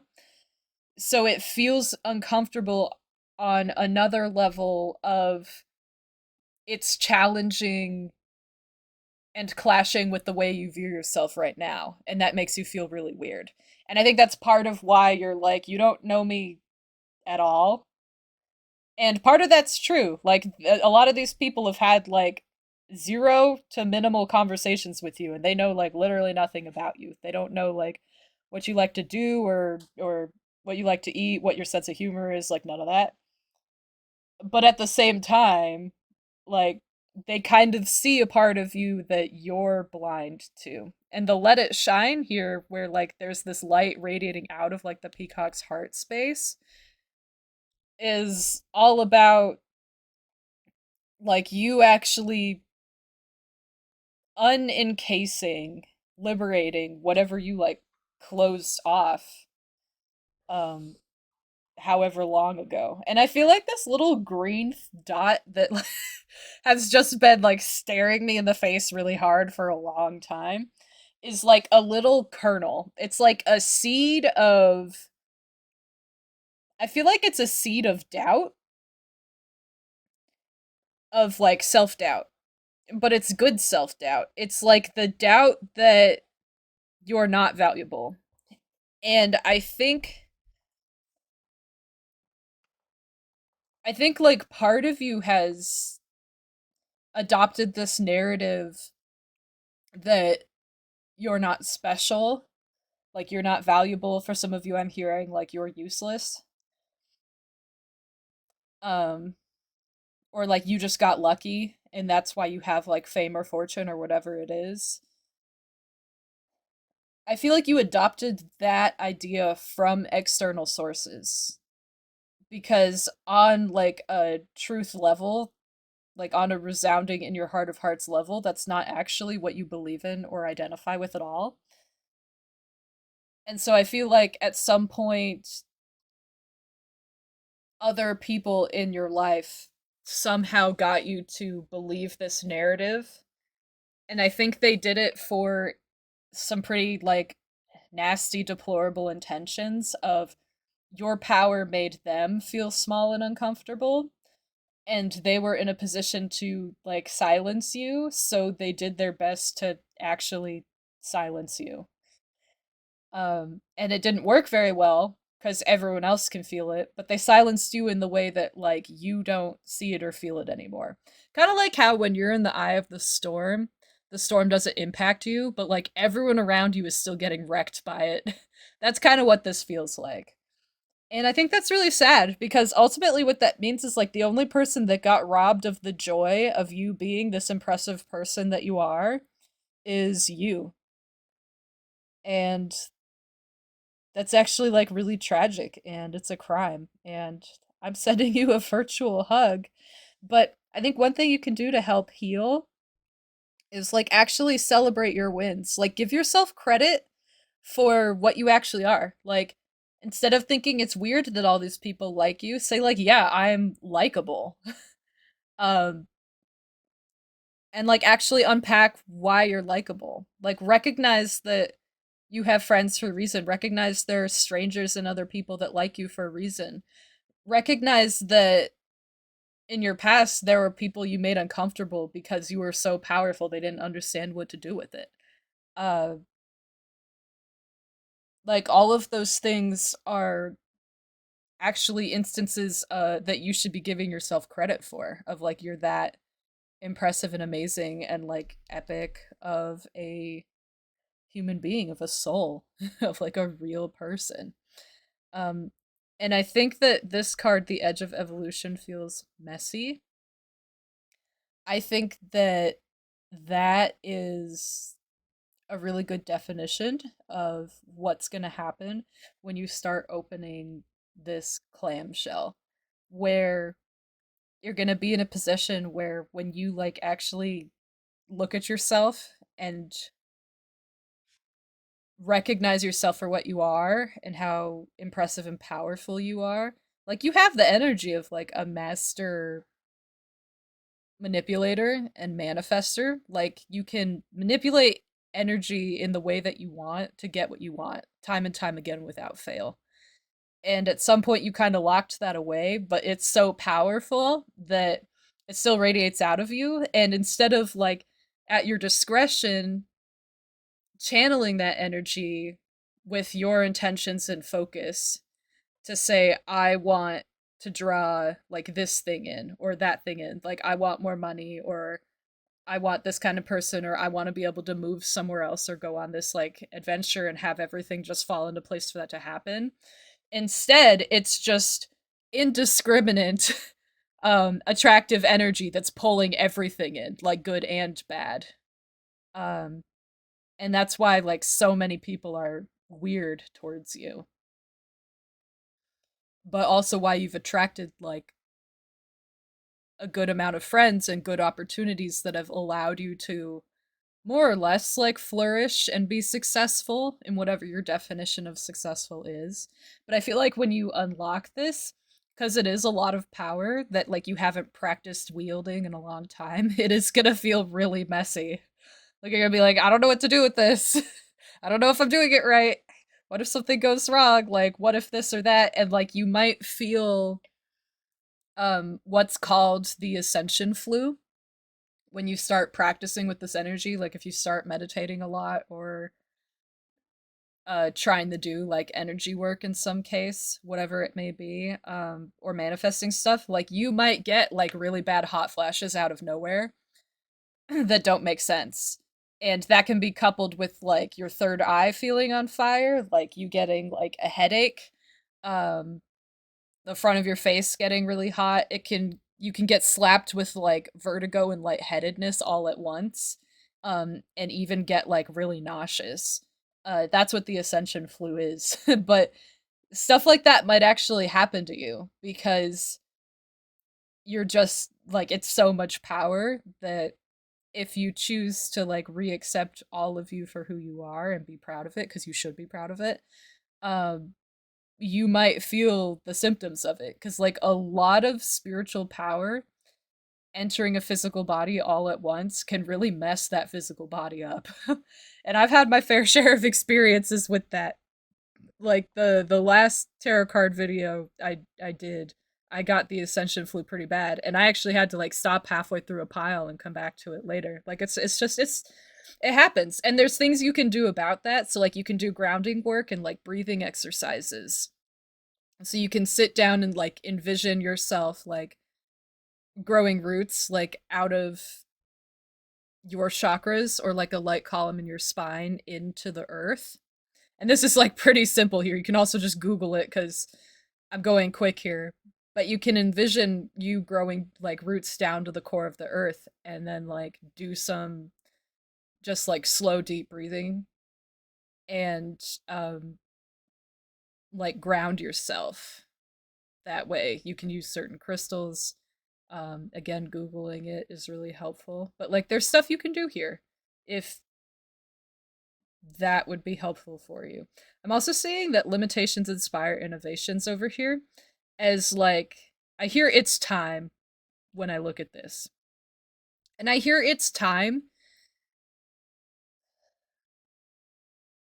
in like a very serious voice. It's not like disappointed or impatient, but it's like ready.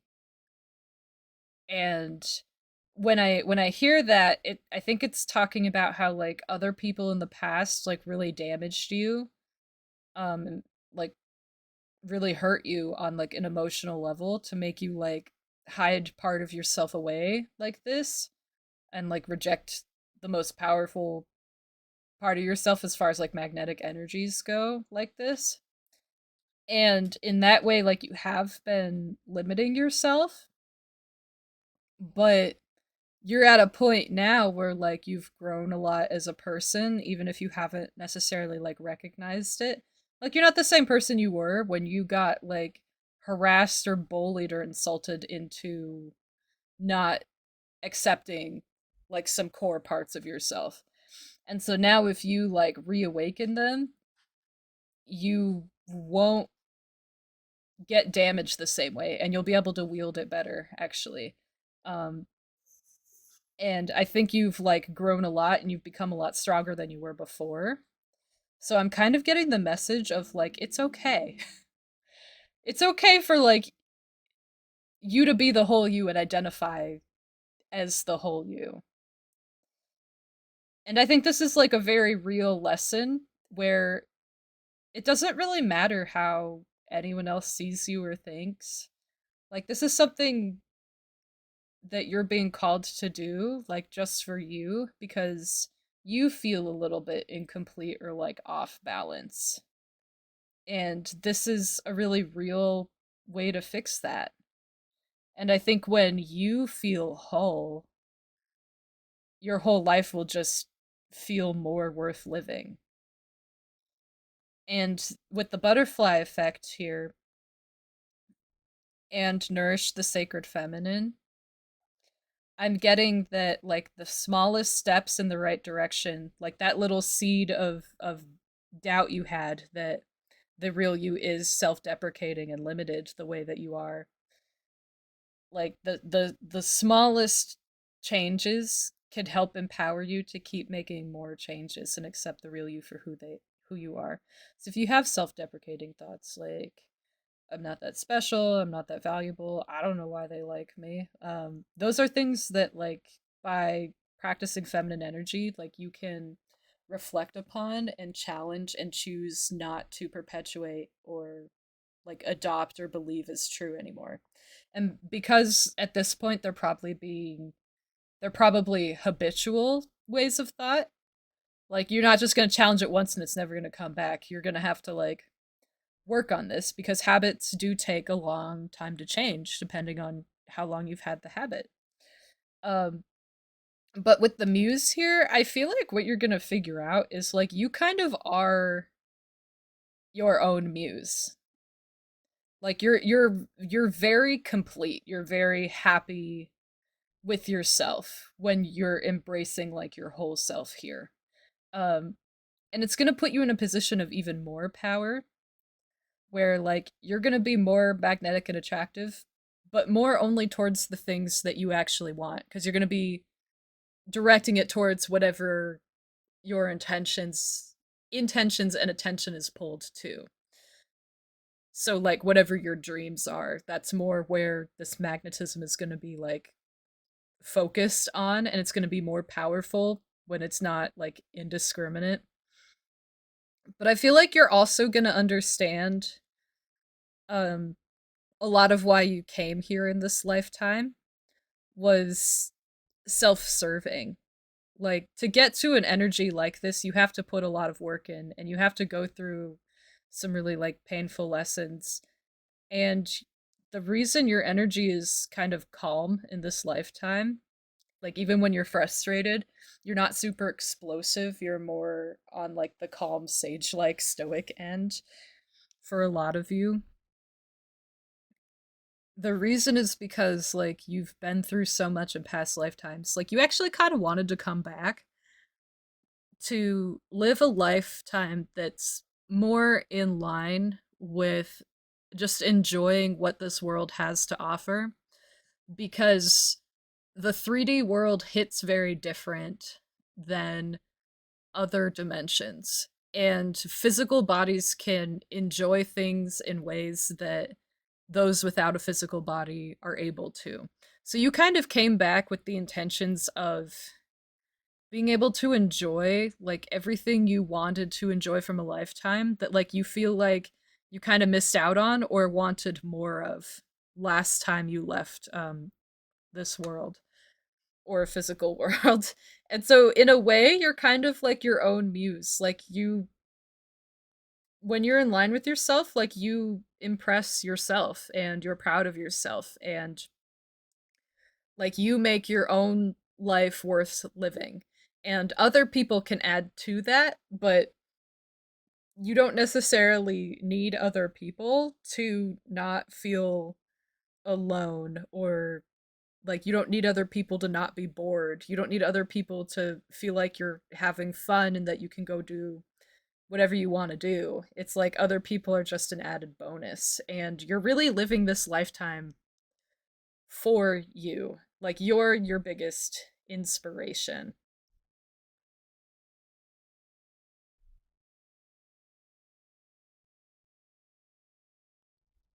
I think a double meaning with this tear catcher over here is like you've kind of over the years, because I think for a lot of you this is like a very long standing problem that could have happened out of like childhood traumas.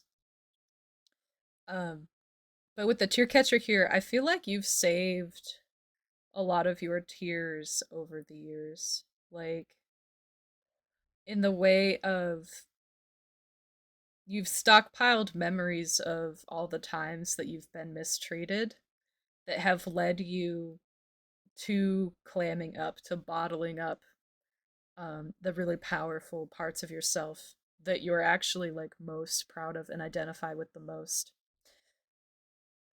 I don't think you were planning on it to happen in this lifetime, and you're kind of sad that it did happen because you wanted a lifetime where you just enjoyed the fruits of the world.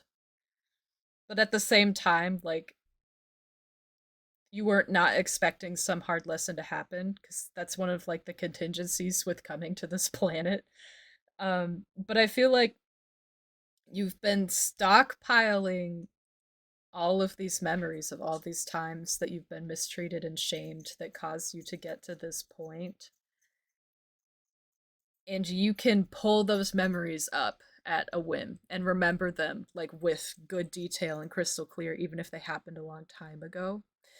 And I think one of the best things you can do to heal and like go ape shit uh is you can recall those memories. Start with the least painful ones if that's better for you, but you can recall these memories and you can do exercises, mental exercises, to start to heal from them and forgive yourself from them and let go of them. So, sometimes people will talk about a manifestation technique where you recall an event that didn't go the way you want. Like if you really want to win the lottery, you remember a time where you bought a lottery ticket and the ticket didn't have the winning numbers. And you revisit that memory. Like you meditate first to clear your mind and you visualize that memory as clear as you can. And you go beyond just sight. So you think about, where was I emotionally? How did I feel that day? Was I tired? Was I energized? Was this late at night? Was it early in the morning? What did everything look like? what did everything sound like? Like, can I hear the lottery ticket crinkle in my hands? Um, can I feel how that plasticky kind of paper felt? If I was home and burning a candle, can I smell what that smelled like? Stuff like that. Or if I was outside, can I like feel the wind blowing? How cold is it? Where like you engage all the senses in your memory. You take as much time as you need to get there because like it takes a lot of practice to get that good at it. And then you re-remember that memory, but you have the outcome be the one that you wanted. So instead of opening up your phone and Googling like what the Mega Millions or Powerball numbers were, you remember opening up your phone, Googling the numbers, and seeing every specific number on your ticket, including like the Powerball or the Megaplier, match the numbers online for that date. And then you remember, you continue that memory and you think about what your reaction was, how good you felt, and like what it meant for you. Like, did you break down in tears because you were like so excited and relieved that this actually happened for you? Stuff like that. I'm hearing that for some of you, like revisiting these memories and playing them out differently could be healing for you. And some of that might be like if someone is berating you and telling you, like, hey, you're trash, like, you're not that special, da da da, like, you're not important, like, I'm better than you, or whatever it was. Going back in that memory and playing out the memory where when they start insulting you, you insult them back and you don't take no shit, and you like actually advocate for yourself and stand up for yourself. That could be a first step to feeling good about advocating for yourself. Um, but going back to those memories, and the feminine is about reflection, introspection, like uncovering deep emotions, taking time to silence the mind and sit with yourself and know where you're at. That's a lot of the work that will help you move past this, heal from this, and like empower you to let the real you shine. And see how this beam of light is like more directed? It's not just this confuzzled mess all around you. When the beam of light is directed, you're actually going to garner a lot less of this negative attention that's like weird and almost like stalker level crazy. And that's also going to feel really good for you. So I guess that would also be like another benefit of doing this. A little reward, a little gift. But for others of you, I feel like if reliving your memories isn't something that resonates with you, you can also just work on thinking about like that was a long time ago. I'm stronger, I've grown. I'm ready to not accept that what this person said I was is actually me. And you can just go back through and think about like each memory and say, what emotions was I feeling in the time? And like, what emotions am I choosing to let go of and not feel now? And like, I choose not to believe what they said and start forgiving like yourself and just letting go of the situation. And just say, like, it's okay that I got my feelings hurt and I felt bad. But it's also okay that I'm choosing not to feel that way anymore.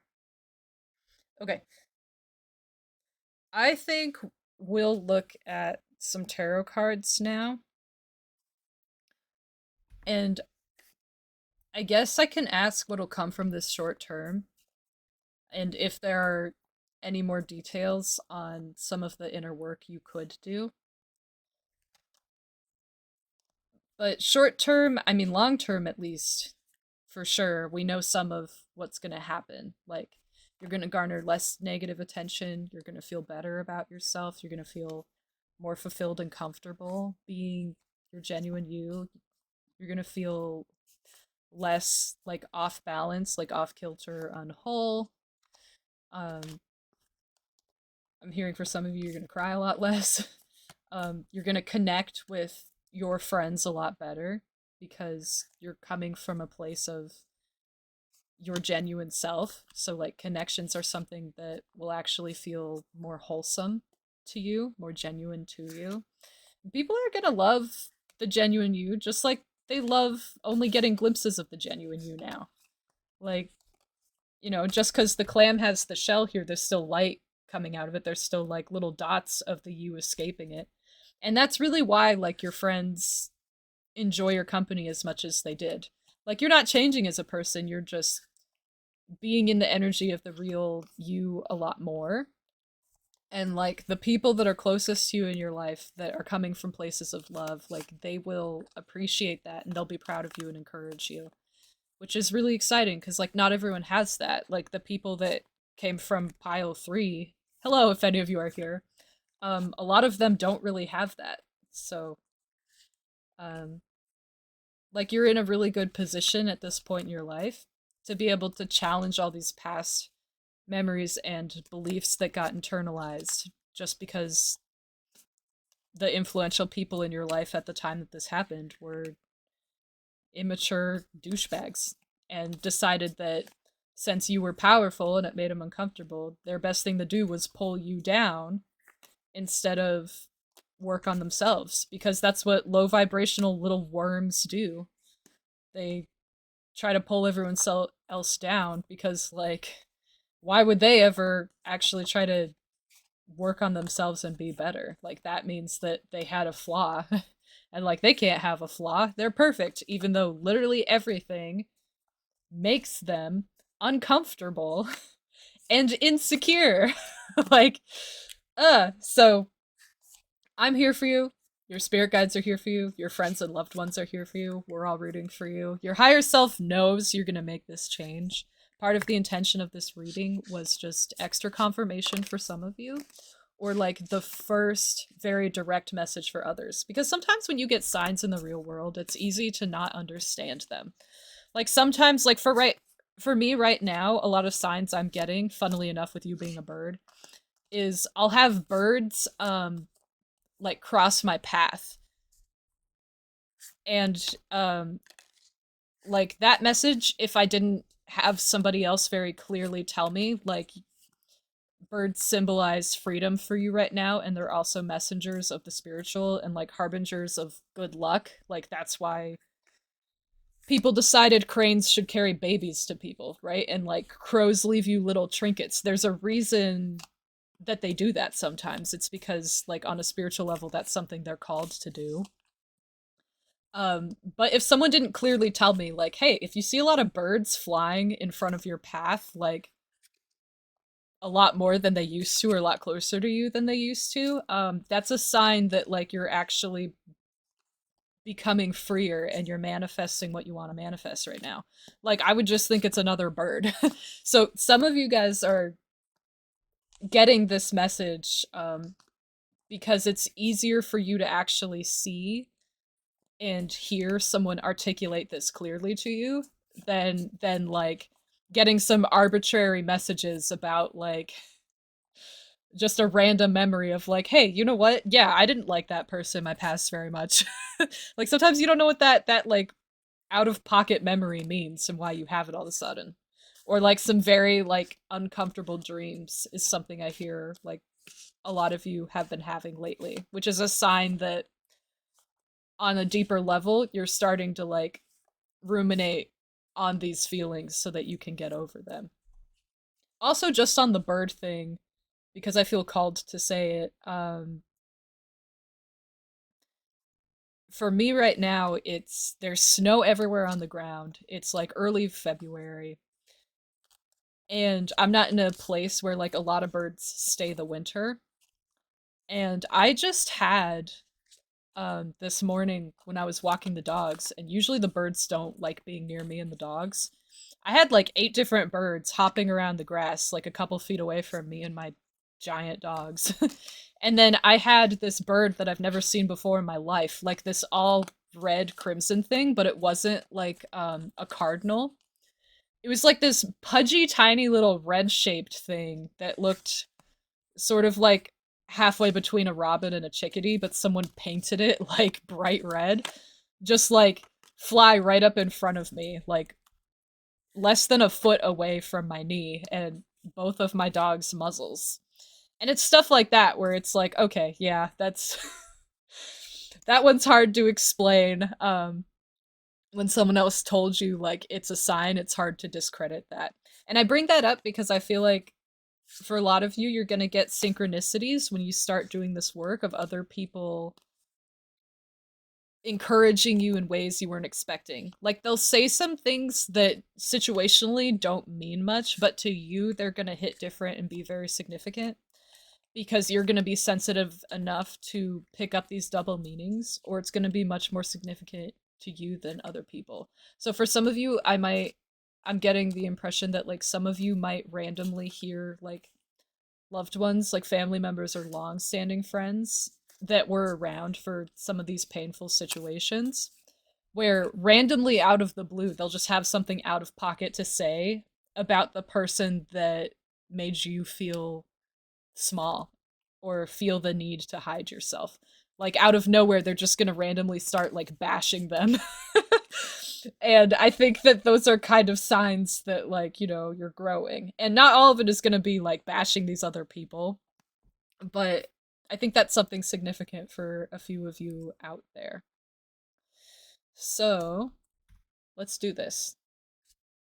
You got quite a few cards while I was talking, and I'm okay with that.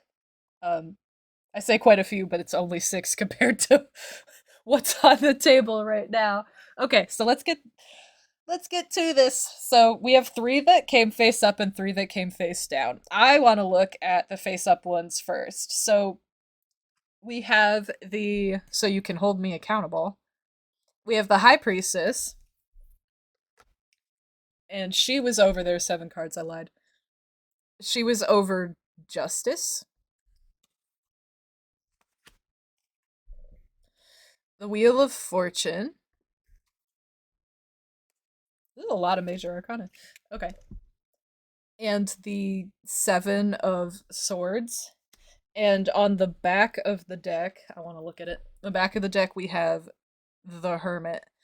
The Hermit, I think, is how you've been feeling, like being shelled up or kind of like unaligning yourself with like one of the truest, deepest, most authentic parts of you in terms of like energy and your power.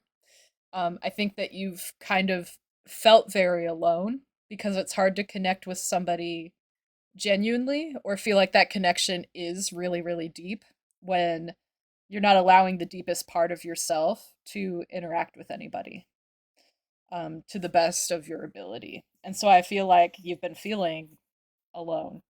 And on the flip side of this, I feel like a lot of what you're going to be tackling, like these difficult emotions being over the bottle of tears here, you're going to start out by doing a lot of this work by yourself. For some of you, I'm hearing like therapy might also be helpful for you. So if that's something you feel called to do, like you have my best wishes on that one because there's nothing wrong with getting help if you actually need it. Like when you break a leg, you go to the doctor. You don't say like no one's going to touch this, I'll fix it myself. No, you like go get the bone reset by professionals. So if some part of your emotions are injured by external circumstances, like there's no shame in going to a professional and working through those injuries. It's just like physical therapy for the mind if you find a good therapist. So, if that's something you feel called to do, like go do it. I don't have anything else to say about that one. But with the Wheel of Fortune and the Justice card, I think this is really strong, powerful, inevitable energy. Um, because this is talking about where you're gonna be in like the next couple weeks. And these energies are telling you like this change was always meant to happen. So like you recognizing there's a more powerful part of you that you haven't been identifying with was meant to happen. And you rebalancing yourself, rebalancing the scales with the justice card, like addressing what needs to be adjusted to bring things back into alignment and balance is what's going to happen. Like that's the important change as the wheels of time and your cycles keep turning. So for you specifically, bringing yourself back in balance is like recognizing how epic you are and like unshelling yourself. And that doesn't mean you have to bare your soul to everybody, but it means that like you're embracing your authentic you to the fullest extent. And you get to use discretion with how much you open up and connect to other people. um, but you're going to bring yourself back in balance, and that's what's really important here. The Seven of Swords being over limitations, I think, is one of the most powerful messages we could have gotten. Even though I just said these are powerful because they are. Like, you're just a powerful, powerful person, okay? Like, we've been over this. But the Seven of Swords being over limitations is hitting home the description of what these limitations have been. And it's all deceit and it's all like in your head. Um and there's nothing wrong with that because you can always fix that. If it's in your head, like you have power over it. And it's not the other way around if you don't want it to be. So the Seven of Swords, when we're talking about deceit, it's usually between two parties. And those two parties are usually somebody else and you, or like sometimes I'll see this card as you and like another part of yourself, like your ego or something. But there's a lot of energies with other people deceived you into thinking that you were something you were not, like less powerful, not valuable, not worthy of love.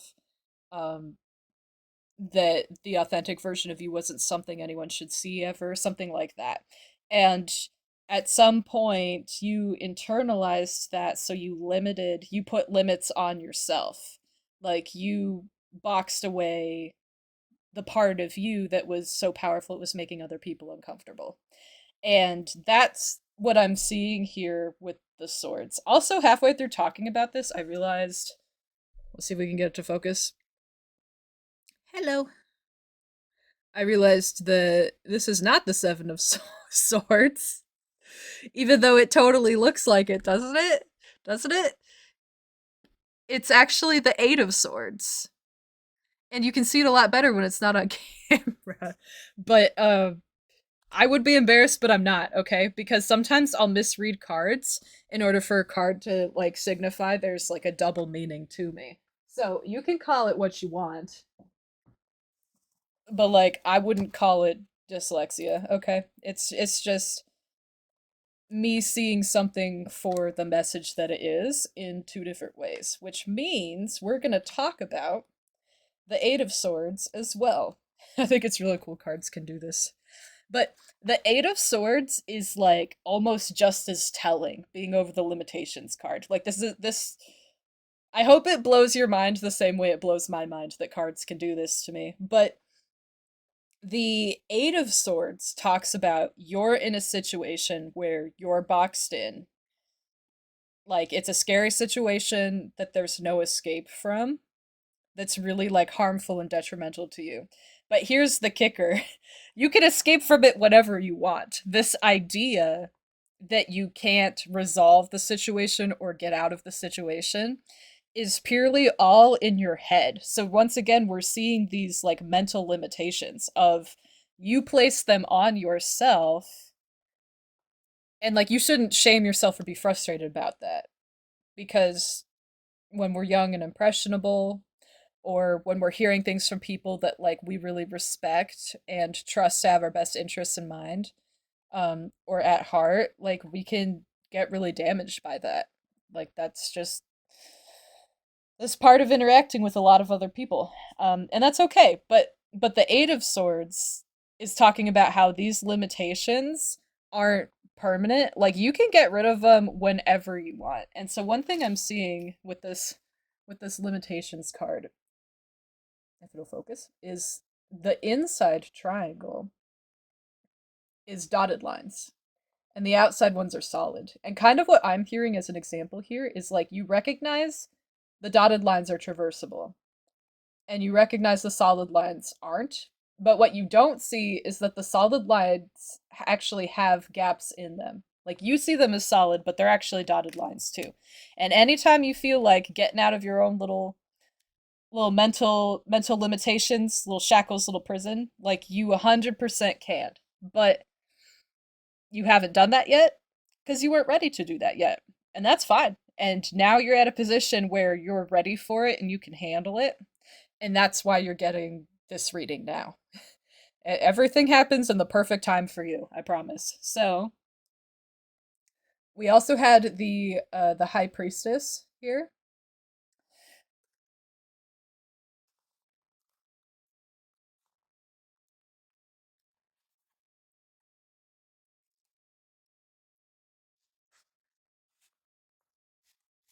And the high priestess is a really cool card to have sitting over like a lot of this other energy. So the energy you're going to be in when you start doing this work is you're going to understand that you are divine and you have divine energy within you and flowing out of you. That's part of what like all of this magnetism and other people wanting to be like you or be with you is.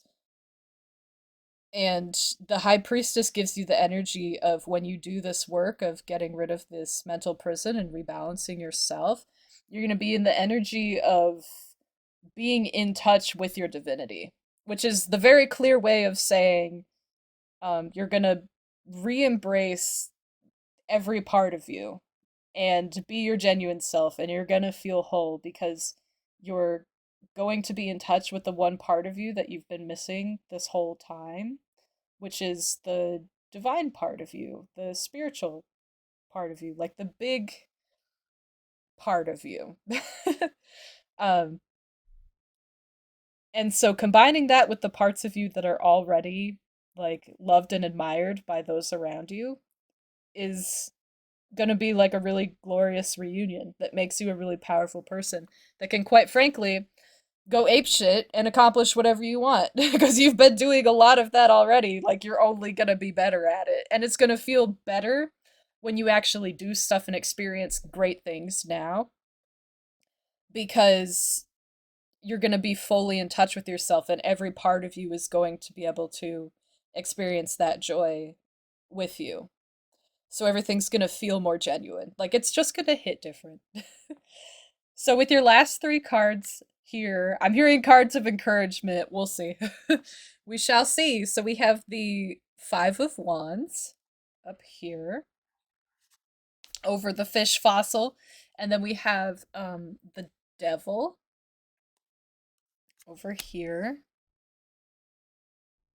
And what I'm hearing with the Devil is like temptation. And I think you've been kind of tempted to act on certain things or do certain things that will nourish your spiritual side for a very long time. And for whatever reason, like I'm hearing for a lot of you, you just haven't gotten around to it. And I don't think it's avoiding. I think that you quite genuinely just haven't gotten around to those things yet.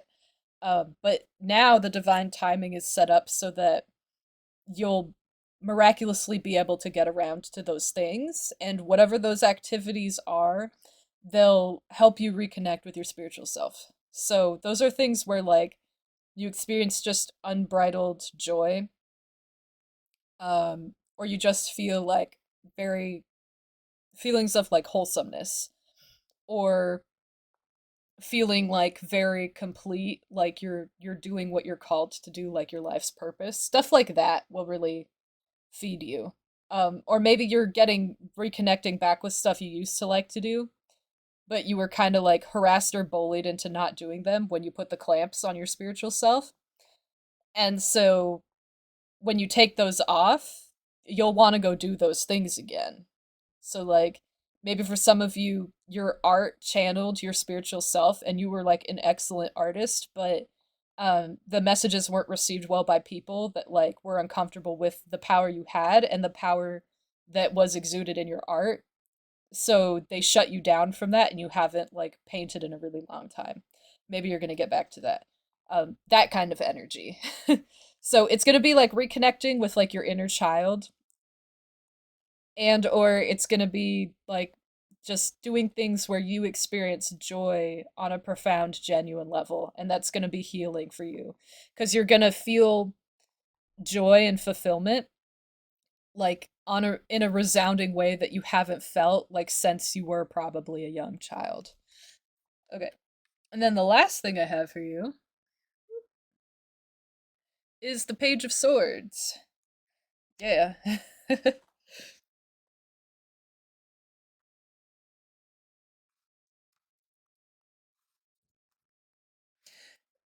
So there's a song called Blue Blood Blues. It's by The Dead Weather.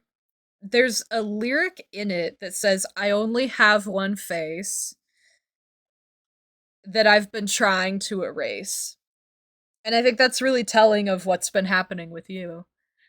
Is like the actual you that people have identified, you've been trying to like get rid of, but you couldn't get rid of it, so you just sheltered it away. Yeah. There's another line later that says you'll never see me again.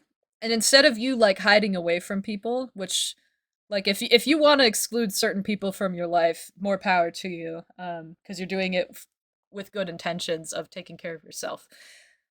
But I think more of what I'm hearing from the you'll never see me again is like when you get back in touch with the genuine you and you adopt like all parts of yourself back into yourself to be the whole you, people aren't ever gonna see the half you again, if that if that makes sense. um and that's a really good thing. That's a really like encouraging, empowering thing. And like your spirit guides and your higher self are like really really proud of you. So the other thing about the devil is it symbolizes a lot of energy about like taking your fears and embracing them. Kind of like how Batman was like, I'm afraid of bats, let's dress up like one and like go beat people up in the name of justice. uh, I feel like that's a little bit of the energy you have here, of these fears of like being your true self isn't lovable, it's not something to be proud of. um Having that power like is actually scary, and what if people don't like me anymore? What if I get hurt again? I feel like all of that, like those fears, you're gonna like, I don't want to say weaponize, but you're kind of gonna use them to sharpen your own knives. And what I mean by that is like all of these fears of what if no one likes me anymore once I'm my whole self again. When you do the work to re-embrace yourself, you're also going to simultaneously get over these fears, because you're going to be like, I put so much work into rediscovering myself, and I am quite frankly like awesome. Like I am the shit. And so with those worries of what if no one likes me anymore, you'll actually address them on your own, and you'll be like, so what if no one likes me anymore? Like they're not worthy of my time and my energy and my presence, and like me empowering them and liking them back. And if no one likes me anymore, then like that's okay. I'll just hang out with myself, because me being my whole self and loving me for me is more important than like someone else loving me.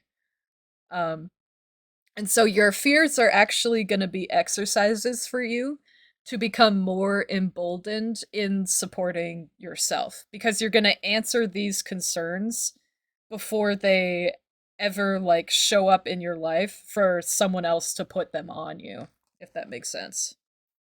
So the Page of Swords embodies the energy of being really clever, really inquisitive, and they do so with like a fresh energy and an optimistic outlook. And they're really good at solving problems, thinking in more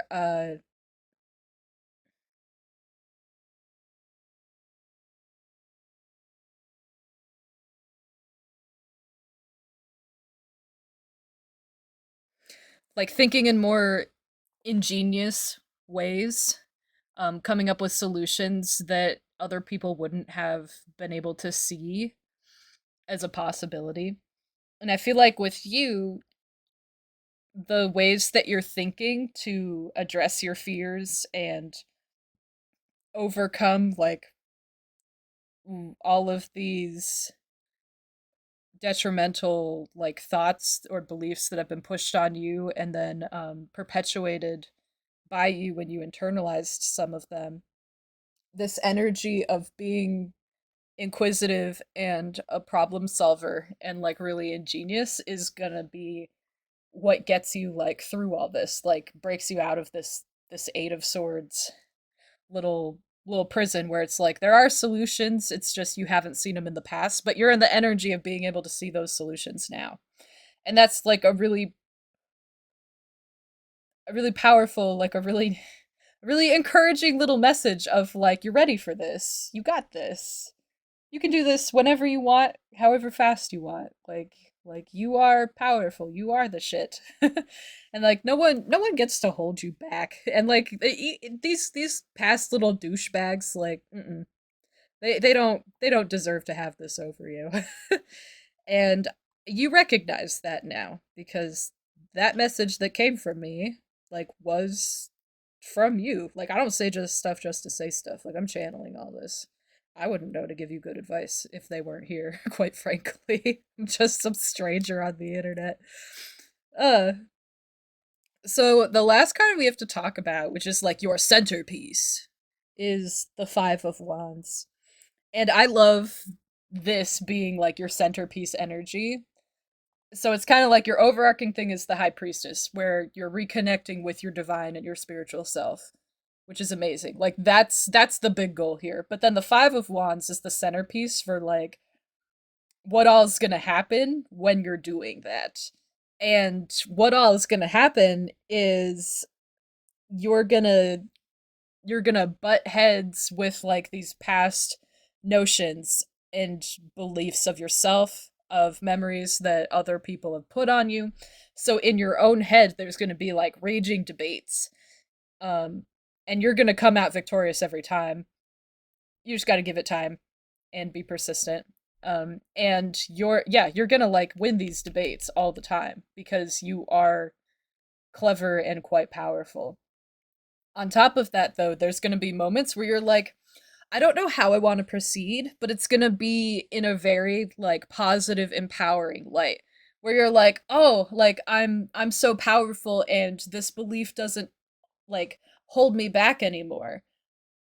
So like, what do I want to do? Like there's so much I can do now. What do I want to do? And like you're literally going to have all of these like possibilities open to you just because you like freed yourself from these limitations. Like you're gonna sit there and go, oh my god, like there's so many things I could do and I want to do now. I'm not really sure, like there's not enough hours in the day anymore, but like in a good way. And I think that that's really cool. The last thing I want to say about the 5 of wands is that the 5 is a very unstable number. Like it is the number of change for better or worse. So what I'm seeing here is that like once you start making some of these changes, once you start employing like the intentions of I am going to like reframe my mind and think more highly of myself, uh you won't really be able to stop it.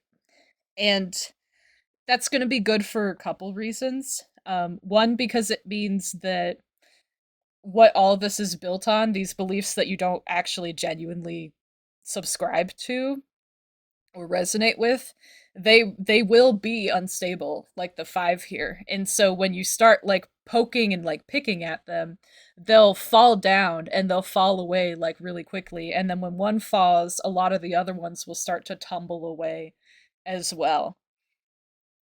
And I think that that is going to be really powerful for you because some points might take a lot of effort to get started, but towards the end, it'll be a lot easier. So, towards the end, when you maybe feel more tired or exhausted because you've been doing like a lot of mental work, um, it'll get easier. Like the load won't feel heavier or unbearable. Like you'll want to keep going because the next point will just be easy to like poke over. Um, the last thing I want to leave you with take this how you will. Is you have 46 and 63. So you have two sixes here, and then you have the devil, which is the number 15, and that reduces to six. And like 666 is in Western culture, like it demonizes the devil. But in like China, like some of those East Asian cultures, 666 is actually a lucky number. And the energy of the devil here is actually really important for you because it talks a lot about like you actually being able to indulge a lot of these temptations that you've had. It's like it's really liberating and that's okay. And I think there's a message here of like a lot of people have demonized you, so I think some of you guys identify with being called the devil. Like that's how detrimental like some of these past figures have been to you. And I think that instead of being malicious towards them back, you're going to be in the energy of like just letting go. Like you're going to be like who cares if I am the devil? Like everyone says it's a bad thing, but I don't think it's a bad thing. Like I'm not hurting anybody. Um I'm not being malicious. I'm not going out of my way to like put people in discomfort, like uncomfortable situations or cause discomfort. Like if they want to see me as something big bad and scary, then like fine. Maybe to them I am big bad and scary, but that doesn't mean that I'm less valuable or less worthy of love. And it doesn't mean that I'm going to stop giving love to myself just because like I've been demonized by other people because they're ignorant little worms that don't know how to grow. um and I think that that in itself is really powerful. So that is all I have for you. Besides the fact that there's a song playing right now called Troublesome Times by Texas Hippie Coalition. I love that name. And Troublesome Times, one of the lines in it, right when I said that's all I have for you, the lyrics played, and I'm coming home. And I think that's like the perfect way to wrap up this reading because you're telling yourself, like, not only are you coming back to yourself, you're like realigning with and re-embracing yourself and your spiritual side, but like that's home for you. Like being your whole self is where you are safe and loved and respected, and nourished and nurtured and taken care of and advocated for. Like it's actually home. And so I think this message is really your higher self and your future self saying like it's actually time to come home. So before I start crying again because I'm tearing up, that is all I have for you. And I really hope you enjoyed this reading. I can't wait to hear about how this goes for you. So, if you would like to leave a comment down below to tell me or support your fellow Pile Fours, feel free to do so. But if you want a message to be more private, you can always email us. Our email is in the video description.